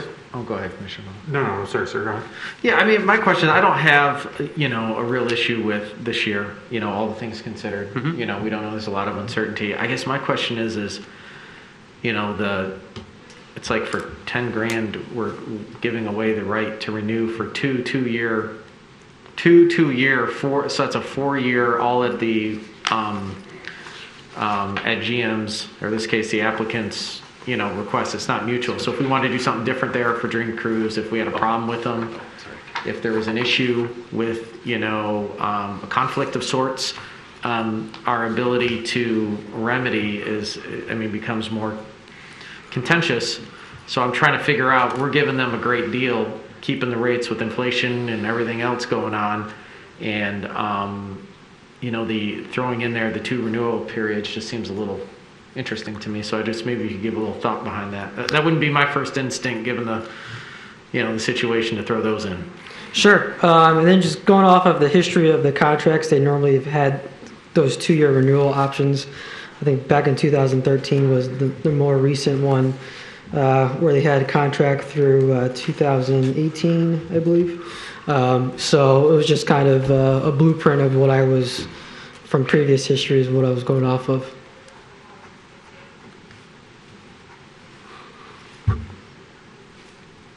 Commissioner Quello? Thank you, Mr. Mayor. So I agree with you. If we want to go this year, I'd be happy to extend it this year at the same rate, since there's been some negotiations already. But I think moving forward, and with any contract that comes up, the cost of hosting this event has gone up drastically since 2010. the cost of DPS and police and keeping the public safe. And this is without regards to who the vendor is in this case. It's a prime location that is in the heart of the Dream Cruise, which probably commands a amount of money that is greater than what it was 10 years ago. And by the end of this contract, it would be almost 20 years that they'd be at the same rate. So I would, I'd follow the mayor's lead on that one and want to go for an increase. I'd be okay with this year. We talked earlier about July is not that far away. Well, August is also not that far away. So I appreciate that. But moving forward, I would not want to go more than 1 year right now and look at escalators and clauses moving forward with this and any contract that we have for vendors like that. Or maybe even simpler yet, just say mutually agree. Gives us whatever options we want. Instead of just putting it all in the applicant's power, we should have a little bit of say. So, that gives, Commissioner Cole talks about, like, all of a sudden,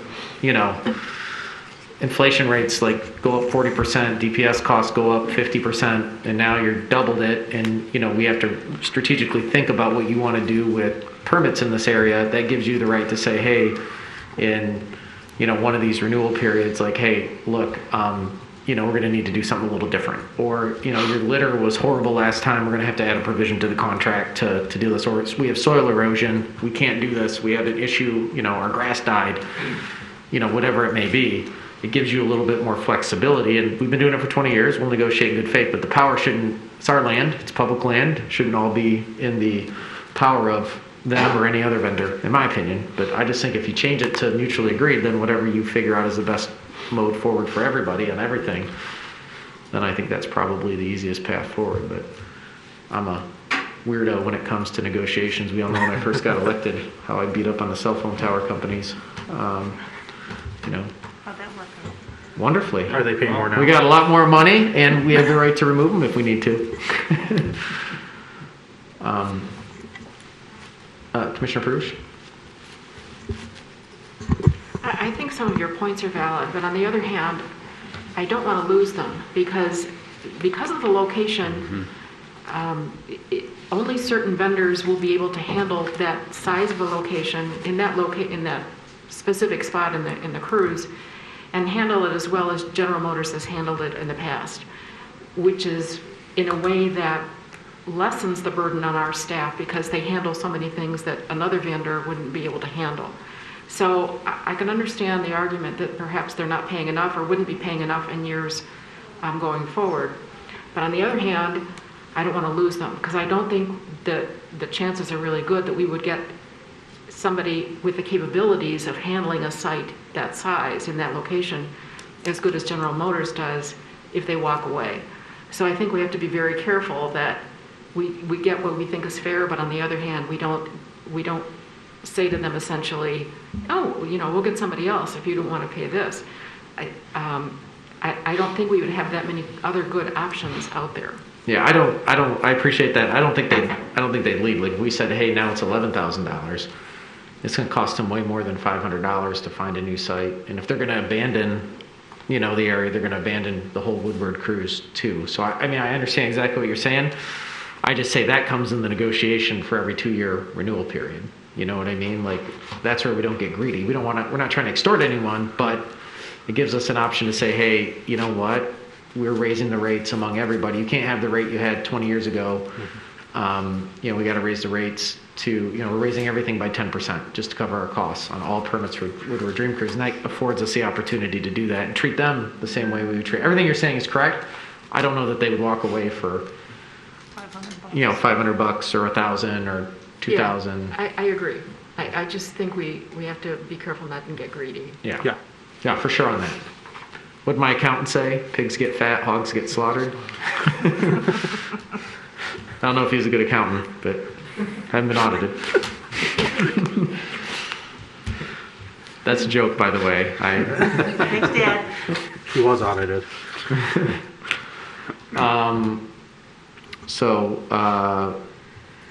Okay.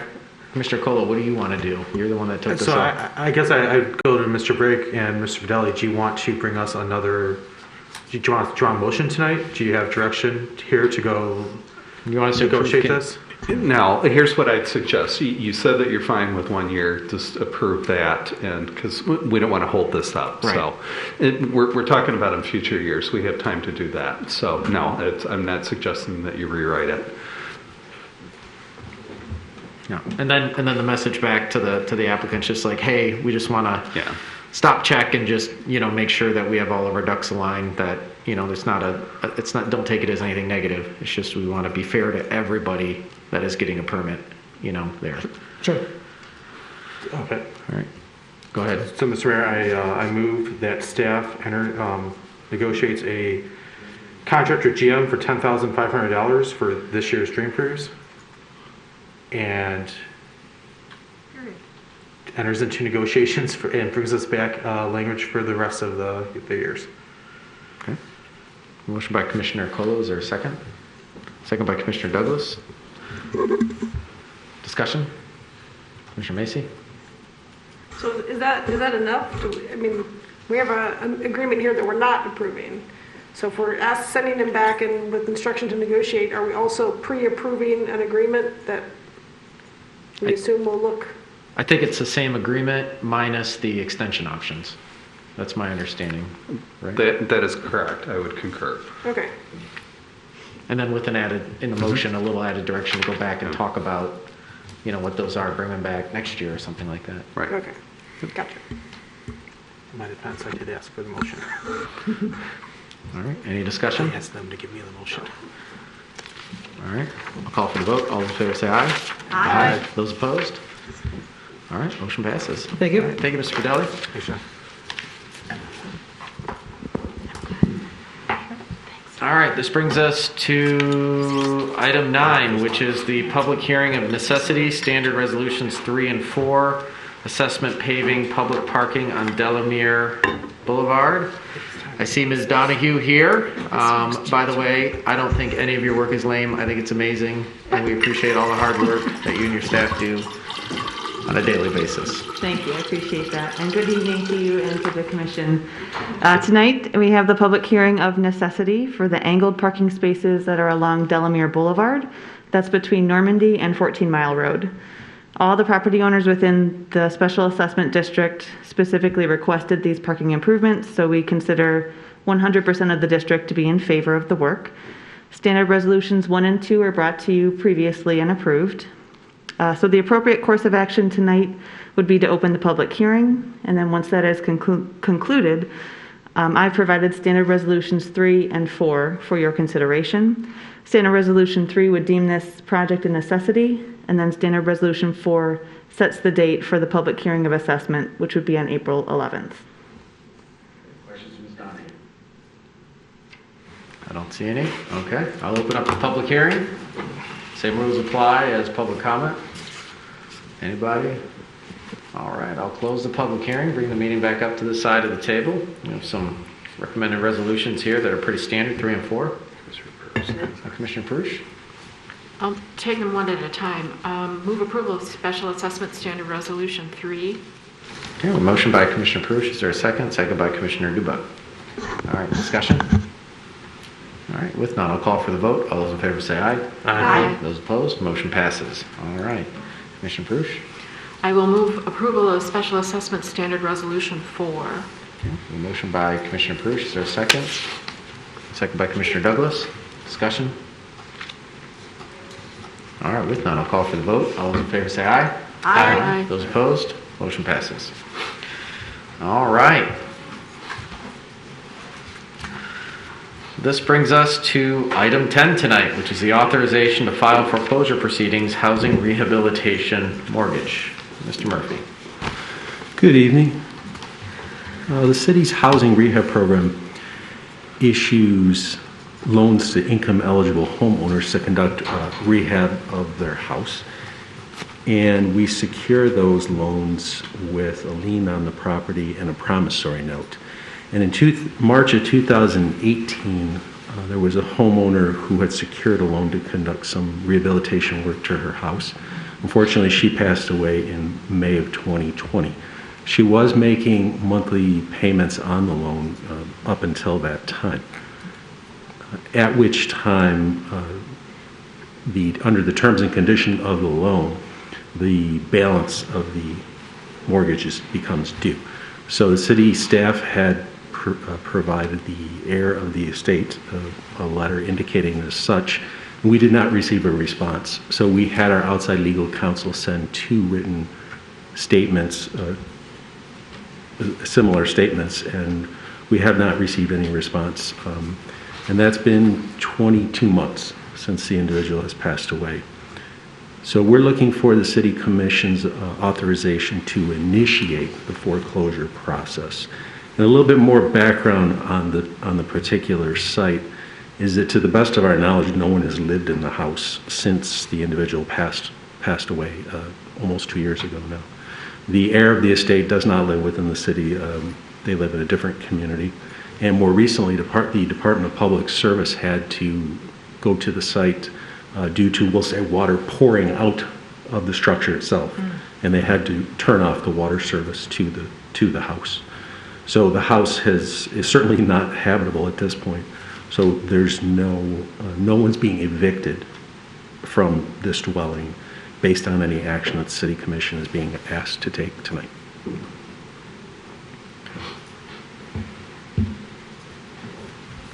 Any questions? Mr. Hunt? So the fact that you're indicating that you want to pursue foreclosure proceedings makes me think there's not a previous lien or prior lien of another bank that could foreclose. There's the unusual circumstance that prior to the individual who did obtain the loan, she had a primary mortgage through a private mortgage company, and this loan was a secondary loan. And so typically, the primary mortgage would initiate a foreclosure proceeding, and any other creditors, the city being the second position, would be paid. If they foreclosed on the property and sold it, we would be paid instantaneously the balance. For some strange reason, that primary mortgage holder has not initiated a foreclosure process. They've been paying the property taxes, we researched it the best we can, and they're not receiving payment either. So we're scratching our heads as to why they haven't initiated the process. So we're taking the initiative at this point. So would it be worth the city foreclosing if you're going to have to pay off that previous or the primary loan and the taxes that they paid? Well, they've been paying, the primary mortgages has been paying property taxes. So there should be no prior tax. But that's wrapped into what they've already paid, or what they've been paying. Correct. And we believe that the property is worth, even as a vacant piece of property, worth enough to be able to recover our loan balance as well as any legal fees associated with that. Okay. Anybody else? Got Commissioner Perush? I'll move approval of this resolution. Motion by Commissioner Perush. Is there a second? Second by Commissioner Douglas. Commissioner Perush? Just so that the public doesn't get the impression that, we're just throwing someone out on the street and so on and so forth. This is highly unusual. I can't recall another instance where we've had to initiate foreclosure. Usually there's some kind of negotiation and you're dealing with a homeowner that perhaps is behind in their payments, but you can work something out. So this is a drastic step, but I can't recall this ever being to this point before. This is not something that we routinely do. But I guess in this situation, I just don't see any other option. Yeah. Anybody else? Okay. Especially when the primary mortgage company isn't doing it. It makes it even more unusual. The primary lien. All right. I guess I'll call for the vote. All those in favor say aye. Aye. Those opposed? Motion passes. All right. This brings us to item 11, which is the authorization to implement Coronavirus Aid, Relief, and Economic Security Act Emergency Food, Rent, and Utilities Assistance Programs. Mr. Murphy, that's yours as well. Yes. In April of 21, the city received notice that it was receiving a special allocation of Community Development Block Grant funds, otherwise known as CDBG funds, from the enactment of the CARES Act. And the CARES Act funded activities must specifically prevent, prepare for, or respond to coronavirus. Any of those funded activities must also meet the standard requirements of the CDBG program, which is chiefly to benefit individuals that are low to moderate income. And the funding was intended to address the immediate needs created by the virus. And the City Commission discussed the possible funded activities on several occasions and allocated funds and awarded contracts to provide a free emergency food, a rent and utility assistance program, hotel vouchers in lieu of congregate shelter, a small business assistance program, and a COVID-19 testing program. So our memorandum summarizes those activities, our outreach efforts, those who benefit, and the remaining funds. To date, the city's expended 18% of that special allocation. Nationally, the average is 24%. And there are numerous possible factors that have restricted the expenditures of funds either locally or nationally. And some of those include the strict eligibility requirements associated with this particular funding source. There are other federal programs that are, I'll say, more generous and oftentimes have fewer restrictions. There are private and nonprofit groups that have no restrictions or verification processes that we're required to have under our federal funding provisions. The federal government has issued several we'll call stimulus checks or direct payments to households. There's been numerous extensions of a national eviction moratorium, low unemployment rate, high vaccination rate, and just a tempered demand.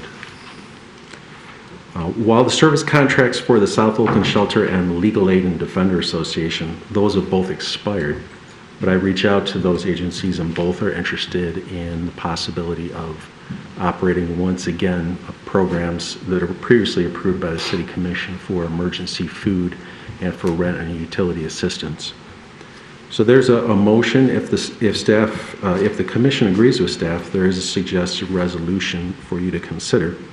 In the memo, we also highlight some of staff's recent efforts to communicate with our local representatives at the Housing and Urban Development, U.S. Department of Housing and Urban Development, to discuss possible other eligible funded activities that we could fund. Unfortunately, we didn't have some luck with a few of those. If the Commission has others in mind, we'd be happy to discuss those with you tonight and research whether those could be brought back to you for possible funding. Questions for Mr. Murphy? Commissioner Macy. Thank you, Mr. Oops. Thanks, Mr. Murphy. I don't know if this should make me happy or sad. Sad that we weren't able to spend it, or happy that maybe it wasn't needed in this last period of time. Although it's a little bit hard to believe that we can't find people to take our money. So I guess I just have some thoughts about to throw some things out to you if you don't mind, and see what the rest of the commission thinks and if these things might be eligible. So one thing that I just learned about recently is that Oakland County is creating with some of their money a housing trust fund that they're going to use for future housing projects. And they're putting in $10 million, and some other communities, including Ferndale, are putting in their own pot from, I don't know if it's this money or if it's the later money. Maybe it's not this money. But it seems to me that there might be something, if it's an allocation that we can do in advance. So I don't know, but I wondered if you could maybe, if you haven't already spoken to the people who are working on that housing trust, if that would be something possible. And I wondered also for something like roses. We have trouble getting even providers for roses, I know. But if this funding is something we can use for, like the home, can we use it for the home repairs? It seems like that could qualify under the COVID related as well. So I just was wondering about that. And then I also wondered if it could be used even for something like maintenance around the house, like snow clearing for seniors, or lawn care for seniors. And then two more things. One is that I was trying to figure out how other people spent this money, because as you point out, people have had trouble spending the money, as most people have only spent about a quarter of it. One thing I found was this was, of course, more deeply into the pandemic, but that another community, I think it was Cleveland, but I found it in a couple places, had given grants to artists.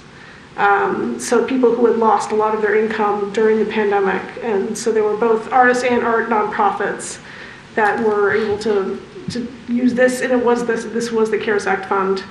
And then also just grants to nonprofits. So that's something we had discussed in the last meeting, using some ARPA funds for some community nonprofits and making grants to them.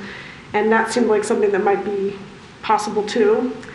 And then lastly, we have this new Civic Ready that we're launching right now. And I wondered if, it looked like you had sent quite a lot of mailers to landlords and so on. I wondered if that was something we could send a flyer to the entire city, letting them know about this program, which to me sounds very COVID related. Like if there's anything we want to get out, we want to have a way to contact all of our citizens.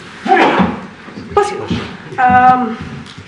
Okay, I think that's it. So when I saw this, I went on. I had a project. I was trying to find some ideas for you. So sure. I don't know if any of them will be any good, but that's what I got.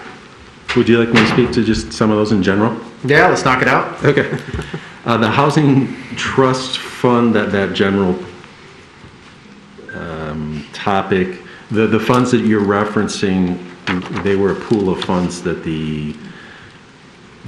Oakland County had received a special allocation under the HOME program, another HUD program, Housing Urban Development Program.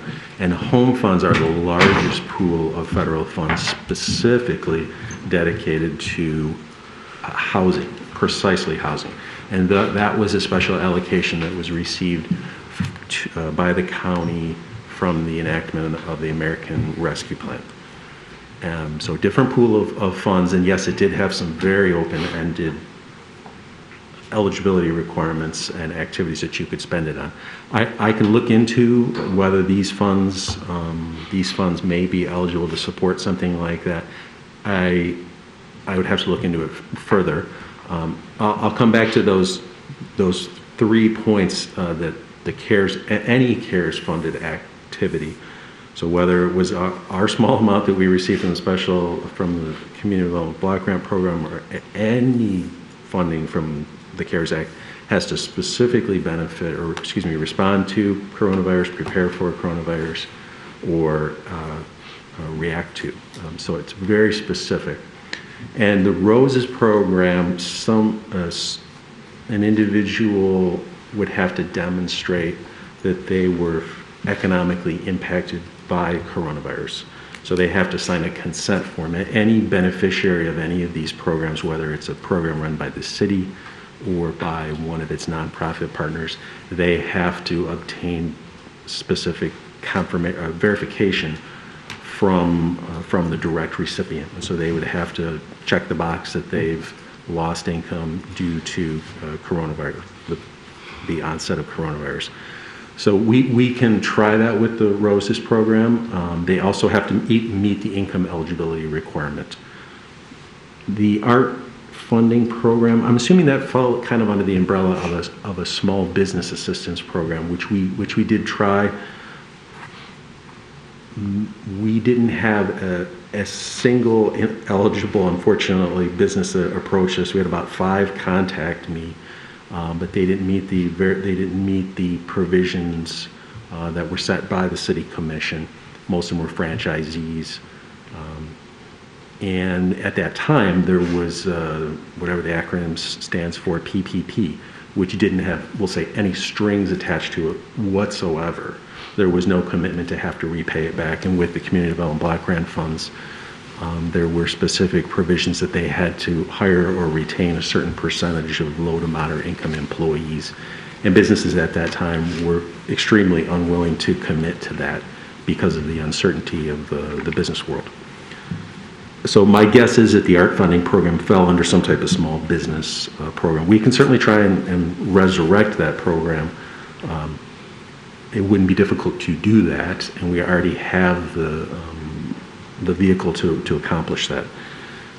grants for nonprofits.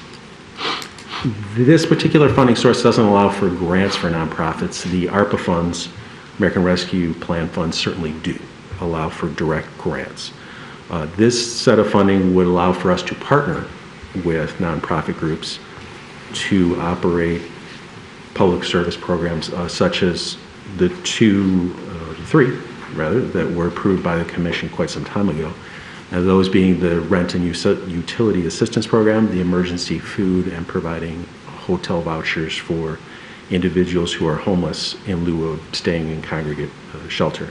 So all of those programs were operated on behalf of the city by two nonprofit groups. And we had an excellent partnership with them, and we were able to benefit some people immediately. So not direct grants to nonprofits, but certainly partnering with them to accomplish our goals. And then the Civic Ready, I would have to look into that a little bit further. I think some of that could fall under my similar inquiry to our local HUD office, in which the Planning Commission and the City Commission have authorized moving forward with a new master plan. And we were looking at non-traditional elements to draw residents into that process instead of having what was the standard practice of the day for many, many years, was to have in-person meetings. While those are certainly valid and garner a lot of public input, we are seeking non-traditional methods, surveys, virtual meetings, things of that nature. And so I thought that was a perfect vehicle opportunity to pair our efforts with these funds, which are specifically designed to respond to coronavirus. And I thought that was a direct connection. And unfortunately, individuals at the Washington, D.C. HUD office didn't see it in the same manner. So I would have to look a little bit more into Civic Ready, but I imagine it would fall under that same umbrella. I have a couple maybe things to look at as well, just food for thought. We're seeing it more in the corporate world, but the return to work and the job transition, as well as just overall mental health and well-being after being 2 years of isolation, and then coming into society again. I don't know, if it makes sense if there are organizations out there that provide mental health support. I know there's been people around that I know that are looking for help, and it's difficult. I don't know if that's just because of the supply of psychiatric care, but it might be interesting. We have two major health partners here, Beaumont and Henry Ford, and if the barriers, are lower where people, if you're having COVID anxiety or you've just because of COVID, you've been struggling and you need to talk to somebody, I don't know if that's available, where we can reimburse, as long as the process is easy. You can't have people fill out 62 forms when they need mental help. You know what I mean? It should be, hey, are you a Royal Oak resident? Yep. Okay. You work in Royal Oak? Yep. Okay. Come on in and, we'll set you up with some hours to talk to somebody. I don't know if it'd be successful or not, but I do know people out there looking for help, and it's not easy getting it.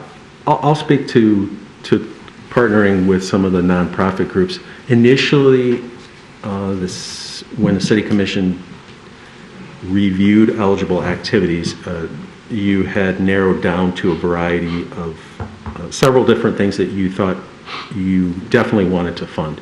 And we had sent out notice to nonprofits in the region asking them if they wanted to partner with the city to be able to accomplish those things. Since we have no ability to do that, and they're experts at that, we were looking for them. So I might suggest that we once again try and send out that call notice and see what response we get. If there are groups for mental health advocacy and assistance, or some eligible activity that we maybe didn't consider initially. But I would be more than happy to send out notice again to nonprofit groups. Yeah, I think that's an excellent idea, because we want to put the money to work. And the best way to know how to make it work is from those, who have the pulse of the community for the needs that they serve. Commissioner Perush?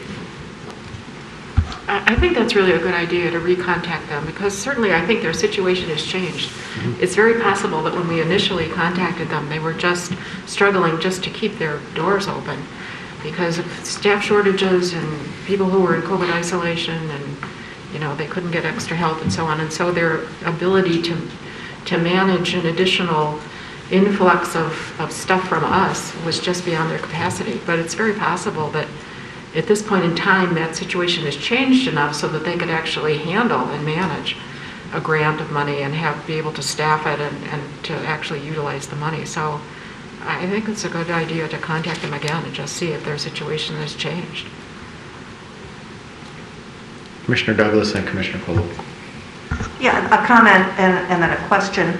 A comment to Commissioner Macy. The county used its CARES Act funds to support nonprofits. They funded those nonprofits that do performing arts, they funded audience loss programs quite generously. So some of that need was addressed. And then, Mr. Murphy, I have a question. There's a paragraph in here that says HUD regulations require that CDBG grantees expend their CDBG funds in a timely manner. Failure to do so results in HUD withholding funds from the city's annual entitlement grant amount. But so does that mean, if we turn back money from this CARES Act to them, then that won't harm our entitlement funds, right? Correct. Okay. And that's always a concern when choosing CDBG funded activities, whether we have a special allocation from a one-time act like the CARES Act or our annual program. We always try and take on activities that we know we can accomplish in a timely manner so that we don't find ourselves in that position. So, but we won't be penalized if we don't spend all of the money as long as did they give it to us or do we have to request it as we need it? We have it in a line of credit and we request reimbursement periodically. Okay, so it's not like we've got money sitting in the bank that we'll have to get back. That's correct. Okay, good, thank you, that's all. Commissioner Colo? Thank you, Mr. Mayor. Mr. Murphy and I had shared an email about this, and actually it'd probably be beneficial if you could just distribute that check one, because there's some really cool ideas and programs in there and information. I mean, your office has been working very diligently on this, and you've done countless hours of training on figuring out how we can spend this money. It's hard to do. And I think that what this group really needs is a menu of options at this point. Yeah. Stuff that's eligible that we can help support you to carry out, or a direction to go, because no one wants to give money back, right? Clearly, but it's so incredibly hard to spend. So I think if we had, and I don't know if HUD prepares this, have they prepared items that are successful in other cities so we can look at what's worked somewhere else that they've approved? Sure. We've been in conversation. We saw some activities happening in other communities and wanted to make sure they were eligible before bringing them to the table here. And I got a surprising answer that no, they wouldn't be eligible. So I didn't want to commit to defining something as eligible and having the auditor come in later after we've done the project and drawn down the money and say, no, you got to pay it back.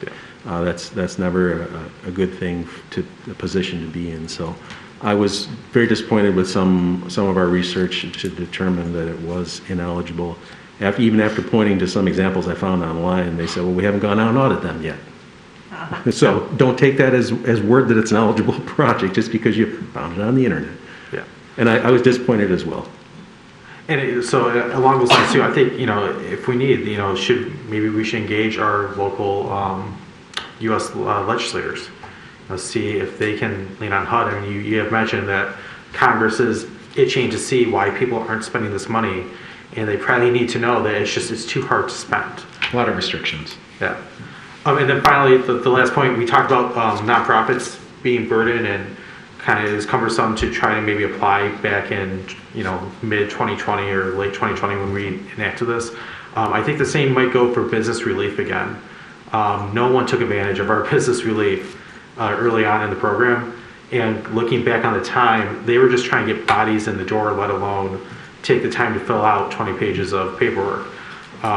So that might be a thing that we look at that program again for the businesses to, help reimburse them for the cost of employees right now. Or even, help them attract employees by using that money to invest in hiring bonuses or cooler washroom, I don't know, whatever folks Maybe like. making some downtown patios so I can go Yeah. out with my unvaccinated 2-year-old. There you go. So what I hear, oh, Commissioner Hunt? Oh, no. What I hear is we don't need to move forward with the resolutions that you have tonight here. You're going to go back, do another call out to your connections and say, hey, let's recalibrate and give us some ideas, and then you'll kind of put forward some recommendations to us, Mr. Murphy. Is that what I hear, or do you need? Unless you would like to re-enter into contract with the two agencies that we previously had been under agreement with, they've indicated their willingness to move forward. If you want, I can have them set aside at this point and wait until I distribute notice to a greater number of nonprofits. Or you can elect to at least allocate or approve the contract for those amounts today, as noted, and the remaining funds, which there's a substantial amount, that pool of funds could be considered for other nonprofits in the future. Yeah, that sounds right. Okay. I see Commissioner Macy with her. I'm just going to move approval of the resolutions as presented. Motion by Commissioner Macy. Is there a second? Second by Commissioner Dubuck. All right. Discussion? With none, I'll call for the vote. All those in favor say aye. Aye. Those opposed? Motion passes. All right. Thank you, Mr. Murphy. Okay. All right. This brings us to the last item on our agenda tonight, which is the Planning Commission recommendation on Plan Unit Development 230 East Harrison Avenue. First reading. Mr. Murphy. Yes. The petitioner proposes to rezone the property, which if I have displayed an aerial photograph on the screen for you to give you a point of reference. It's located on East Harrison. It's just east of Main Street. And they're looking to rezone the property from mixed use 2, its current zoning designation, to planned unit development, or PUD. And that's in an effort to construct a 51-foot tall building with 32 units in a multifamily building. The Planning Commission did hold the required public hearing at its September 14th meeting, and they believe that the petitioner had met the PUD criteria set forth in the zoning ordinance, and they recommended final approval with some specific contingencies. One of those contingencies required the petitioner to provide up to 2 affordable dwelling units. And the petitioner has provided something in writing to you, which is included in your correspondence tonight, of their unwillingness or a request to waive that contingency. PUDs do have an associated development agreement, and it includes a reference of deviations from zoning ordinance provisions. There's a table in the memo which does an excellent job of highlighting those deviations. Most notably, I'll point out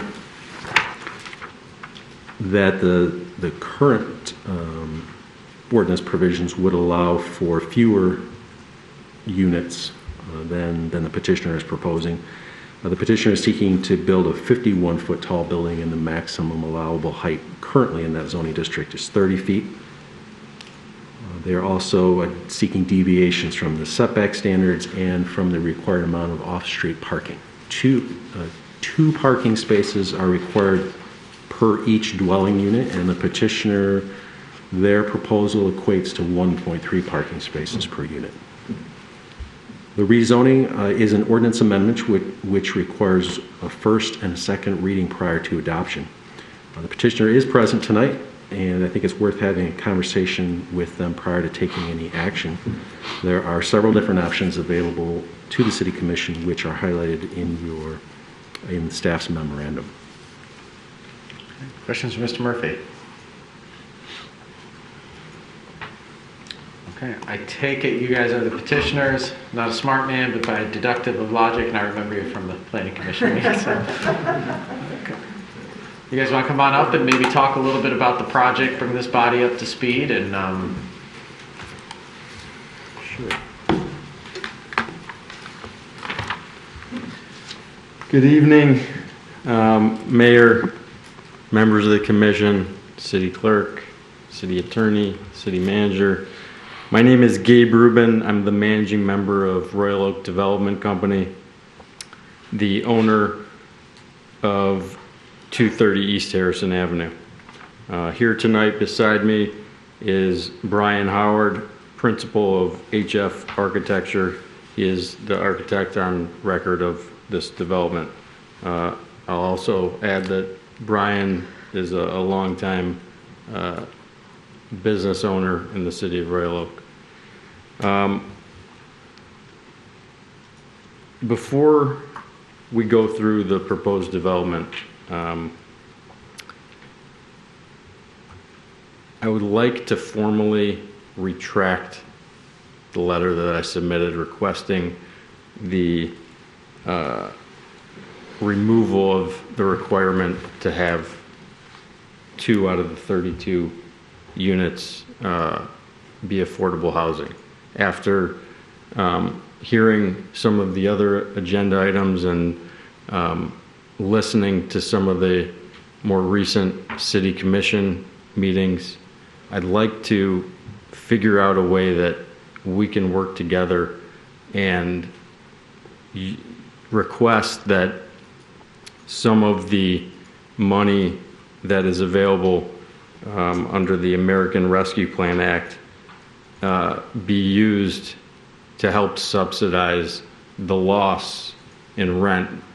As a market rate rental developer, especially during these times when construction costs are absolutely insane, as a developer, I try to maximize, the rent and get the biggest return, but also, I want to work with the city of Royal Oak. I understand the need and importance of affordable housing within the city, and I think that we could figure out a way to work together. But I just wanted to have that be the first thing that I state, is that I'm not totally against the affordable housing and veterans housing and designating that, but because of the current conditions with the construction pricing and there's not a lot of projects that are being built right now because the construction costs just don't make any sense for a lot of these developments. So Brian can certainly go through the project and describe what it is we intend to develop and build. But certainly I'm open to having discussions about what I had just stated, and any additional meetings or discussions regarding affordable housing, I'd be more than happy to have as well. Mr. Howard. So the building, as you see it here, is a 32 unit, as Joseph mentioned. We were approved by the Planning Commission. We have parking on the main floor of this building. That does meet the 1.3, as Joseph also stated. Because it is a difficult site to work with, we did request and were granted numerous, not variances through the ZBA, but requests to change or modify based on the ordinance, hence why it's a PUD. So there were certain setbacks, and there were a few things that Planning Commission brought up that we had looked at. We changed based on their comments. We're putting in electric vehicle charging stations for any unit that requires it or asks for it. We also are providing a common rooftop deck for all 32 units, accessible from the common lobby core. There's also a lower level that will have one bike storage place in that lower level for each residential unit. And so all these were items that came out or were presented to us that the Planning Commission really felt were important on this particular project. And we did try to make all these as part of our original submittal, but it even became more beneficial as we started to hear more about what was important from the Planning Commission members, which we did accommodate all those contingencies they asked for. I just want to add a couple things in case you all don't know the history behind this property. So I believe in 1919, right around there, the property was the former Oakland Wayne Petroleum Storage Site. And it operated under, I think, Oakland Oil Company from the early 1900s to the late 1990s. I purchased the property, I think, 4 years ago, and I knew that it had some major contamination, and I was prepared to deal with that. I did some research and discovered that there was a fund through the bottle return fund with the state of Michigan that every time someone doesn't return a bottle, well, that money gets put into a fund to help clean up dirty sites around the state. So there was over $1 million that was allocated to this site for cleanup. When they first started excavating, even before that, they did ground penetrating radar and didn't see any underground tanks. Well, when they started digging, they did discover 3 tanks that weren't picked up on their ground penetrating radar, and they excavated down 16 feet. I think it was like 20,000 tons that they removed. Then they set up monitoring wells, and Eagle performs quarterly tests just to make sure that the level of contaminants is below their standards. Well, the most recent test did indicate that there were some levels of contamination. Now Eagle has requested an additional $250,000 to hopefully finalize the cleanup and finally have a clean, developable site. So I just wanted to let you guys know the history of the site and what I've done to take it from a highly contaminated site to we're getting there in terms of it being almost all clean. Questions? Commissioner Hunt. Good evening. I appreciate your willingness to retract your letter to allow for more attainable housing at your properties. I would have liked to see that saying at least 2 properties, but I understand or 2 units. I understand in this area, rents are, marketable rents are a bit on the higher side. In the event that you're not able to locate some sort of subsidies to assist with that rent, are you still willing to allow up to 2 units and the veterans housing as well? I would like to be able to find some subsidies that would cover the costs. As I mentioned before, the development and building costs right now are astronomical, and as a market rate developer, I need to figure out some way to subsidize that loss. Again, I'd be open to having further discussions about an all affordable housing development, but that's not my specialty. Like, my skill set is not in affordable housing. There are, national companies that's all they do. So I'm open to having further discussions, but ultimately, to answer your question, I would like to figure out some way to get those 2 units subsidized.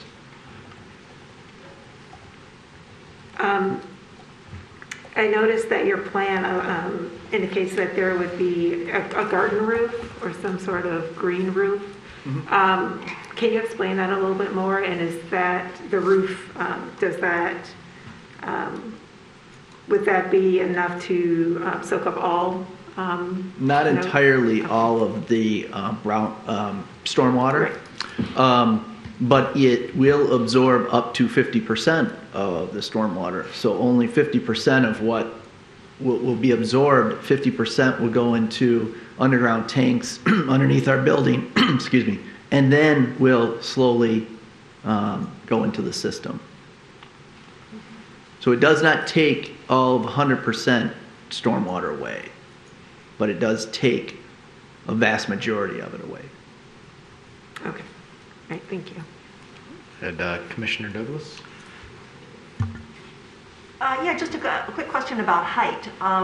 What does it mean? You've got various heights of this building, and I've seen the number 51 feet tossed around here, but what is the average height of different portions of the building, or a majority of the building? So the 51 feet is actually up to the top of the roof of the rooftop deck, which, if you can see on there, can you go to yeah, so the majority, I would say on average, the majority of the overall height of the building is about 48 feet.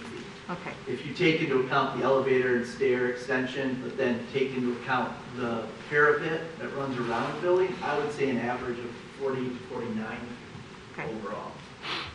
I try and really, when I design buildings, I really try and create as much variety as possible within the building itself. So that's why you see a lot of different heights that I typically will put in my buildings. I also make a lot of steps in and out to not make for a really long, monotonous facade. Thank you. Yep. Commissioner Dubuck? Right. So I want to make sure that I'm clear on the affordable housing units. So the proposal as passed by planning did include 2 affordable housing units. You're saying you want us to pass it, eliminating that with a good faith understanding that you would work to reinstate that somehow if you can find a revenue stream for it? That's correct. I believe that's correct. So I see you received unanimous support at planning, and I know affordable housing has been something that we've been talking about quite a bit. So I feel like some of those votes very well may have hinged on that portion of the agreement. So I feel like I'm not looking at the same proposal that was assessed by our planning commission. So I'd say, like, I understand you want to retract that, but and I'm not talking for anybody but me, but if, approval hinges on those 2 units, where are you at as far as your willingness to keep those in your proposal? Yeah, yes. Ultimately, I'd like to have an approval tonight. If that means that we're going to just keep the 2 units, then that's what we're prepared to do. The planning commission meeting that we had, where they made the recommendation, when the mayor brought it up during the meeting, my response, because I am also passionate about it and believe that it would add great value to the city, it was probably a premature response because I hadn't done the research, and we hadn't at that time received our construction estimates. So the initial premise behind the letter was a response to my research that I found that it's pretty much, there's benefits and resources available to you if you go all in, all affordable housing, but they're limited when you start, dedicating only 1 or 2 units. Understood. All right, thanks. Anybody else? Yeah, and I know at the time, and I appreciate that. I think also too, in the spirit of good faith, we can certainly, this is something that we want to understand. This is a nut that we want to crack. And, I know the county provides assistance for veteran transition housing. So I think that I don't know what that amount is, if it's an offset or if it's, covers the full rent or whatever it may be. Definitely, I think there's those resources. The other question I have is about, maybe Commissioner DeBuck knows more about this, but vouchers, affordable housing vouchers, or, that's, most of my familiarity is with the larger developments, the HUD money and all of that, but I imagine those aren't in every city center, That would be, I think, about the policy of the building owner to make it known that they're accepting vouchers as rent and actively recruiting folks who have access to vouchers to help pay their rent. Okay. So there could still be a rent that is closer to market, but that voucher could offset it. Sure. And then that would make the place, from a property owner's point of view, it's not as much of a burden, but to the person actually living there, they get, a place that's below market, affordable, so they can work and live in the town they call home, right? Yeah, my understanding is that there's actually a problem with vouchers because you have a lot of landlords refusing to accept vouchers as payment. So you have folks who have the vouchers for the feds who can't spend them anywhere and can't get housing in a place, like downtown Royal Oak, where they otherwise would they could afford to live if they were allowed to use their voucher. I think Oakland County is actually working on an ordinance to prevent that kind of discrimination in income for one's rent payment, but I don't think it's been established yet. So we have to work on the good faith and guarantee of our property owners that they will accept vouchers as payment. Would the city of Royal Oak ever consider allocating a certain amount of money from this American Rescue Fund to create their own affordable housing vouchers? That's a finite amount of money. Yeah. The challenge that you have is that it runs out after 2 years. You know what I mean? Well, it would be better that 2 years is better than 0.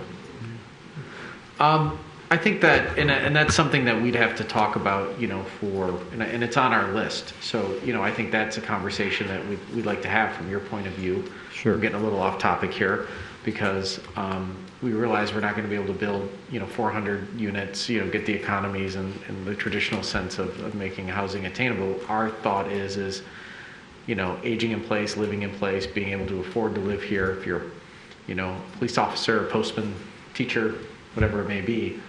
And so I think that there's a couple avenues. You have the county that's really helping out. And then you got, if you accept the federal vouchers, and I think there's just this stigma of landlords not wanting to accept them. And I think if you believe in it, like you said, and we approved this with the 2, I think that those vouchers in the county on the veteran transition housing, 1 unit veteran transition housing, 1 unit accepting the voucher, I think your problem solved. Yeah. But that's a decision you have to make to accept it. If not, down the road, it might be legally required for you to accept those coupons, those vouchers, and payments to offset the rent. Okay. And I can't say I'm an expert on it, but it's not saying, there's probably some conditions around it, but it's not going to, it assists you and motivates. The programs are out there to motivate, folks in higher cost areas to, sure, be a little bit wholer in existing buildings versus having to build. Sure. I know I read this document, but I can't recall if it specifically states the parking ratio for affordable housing, but the target market housing analysis that the city of Royal Oak had drafted, or you guys hired a third party to conduct that study. Do you recall if there was any parking ratio that was assigned to affordable housing? Probably not anything different. Probably not anything different. I wouldn't suspect. I'd look at Commissioner Douglas. She's the genius when it comes to a lot of that study in particular, with our housing inventory study. But I wouldn't see why it would be different. But I think in general, parking requirements we're looking at coming down. You know, just because of the way modality is, you know, how people are getting around. A lot of cities, I mean, you look downtown Los Angeles, 0 parking minimums. You know, when I say we, I mean the world. Okay. Any other questions for the petitioners? Okay, Mr. Howard, Mr. Rubin, we'll discuss it up here and see where it goes. Thank you.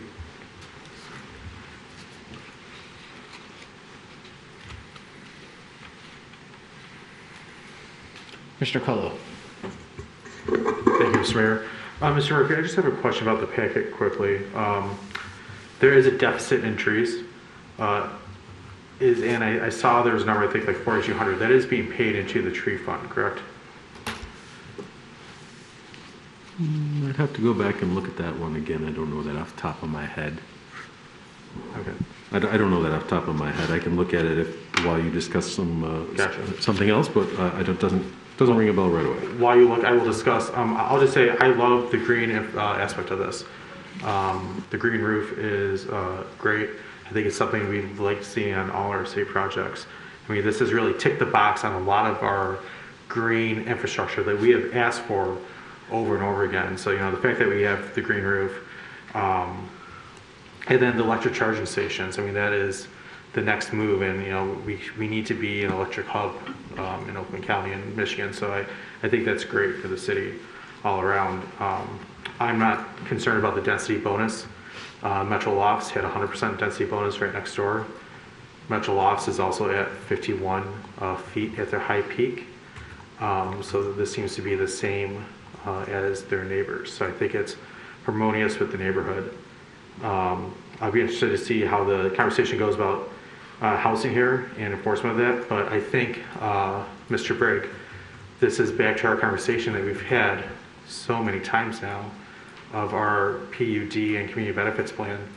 I think we just mentioned this 2 months ago, that this was a high priority for everyone here, and it shows, you know, kind of just flapping in the wind, you know, throwing stuff at the wall, see what sticks as a community benefit right now. And I don't think it's fair for development in the city that we continue like this.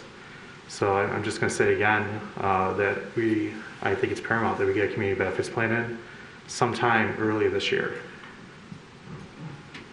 And that's all. Anybody else?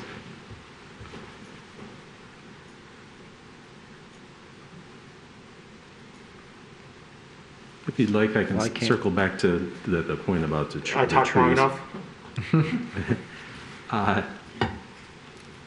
The deficiency is noted. There's no reference to payment into that fund. Some commissioners may recall there was recently some court case, outcome of a court case, which questioned the legality of the ability of municipalities to do that. So that, I don't recall specifically in this instance, but there may have been some hesitation to include that reference of a payment due to the outcome of that and our legal ability to accomplish that at this point in time.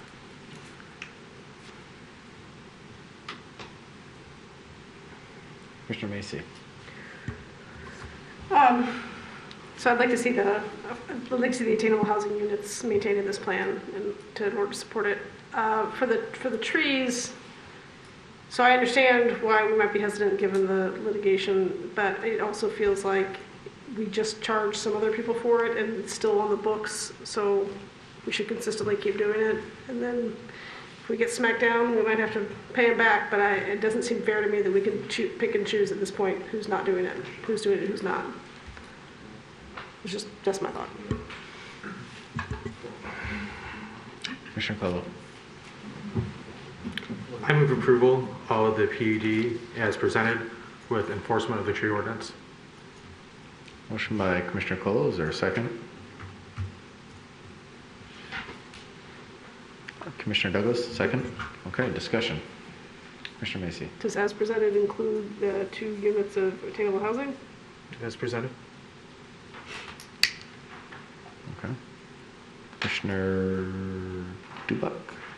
Sorry, for clarity, as presented, Yes, staff had yes. made the accommodation requested by the petitioner. Are you saying as presented to the planning commission? As recommended by planning? I'm sorry, with the attainable housing. The motion the attainable includes attainable housing, to be very clear. And enforcing our tree ordinance? Yes.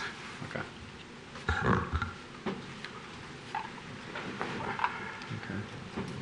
Any discussion?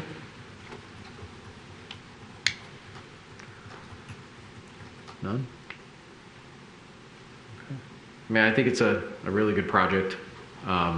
It's impressive. The architecture on it is really good. I mean, you've done a great job cleaning up the space. Empathize with the position, the financial position on it, with the attainable housing.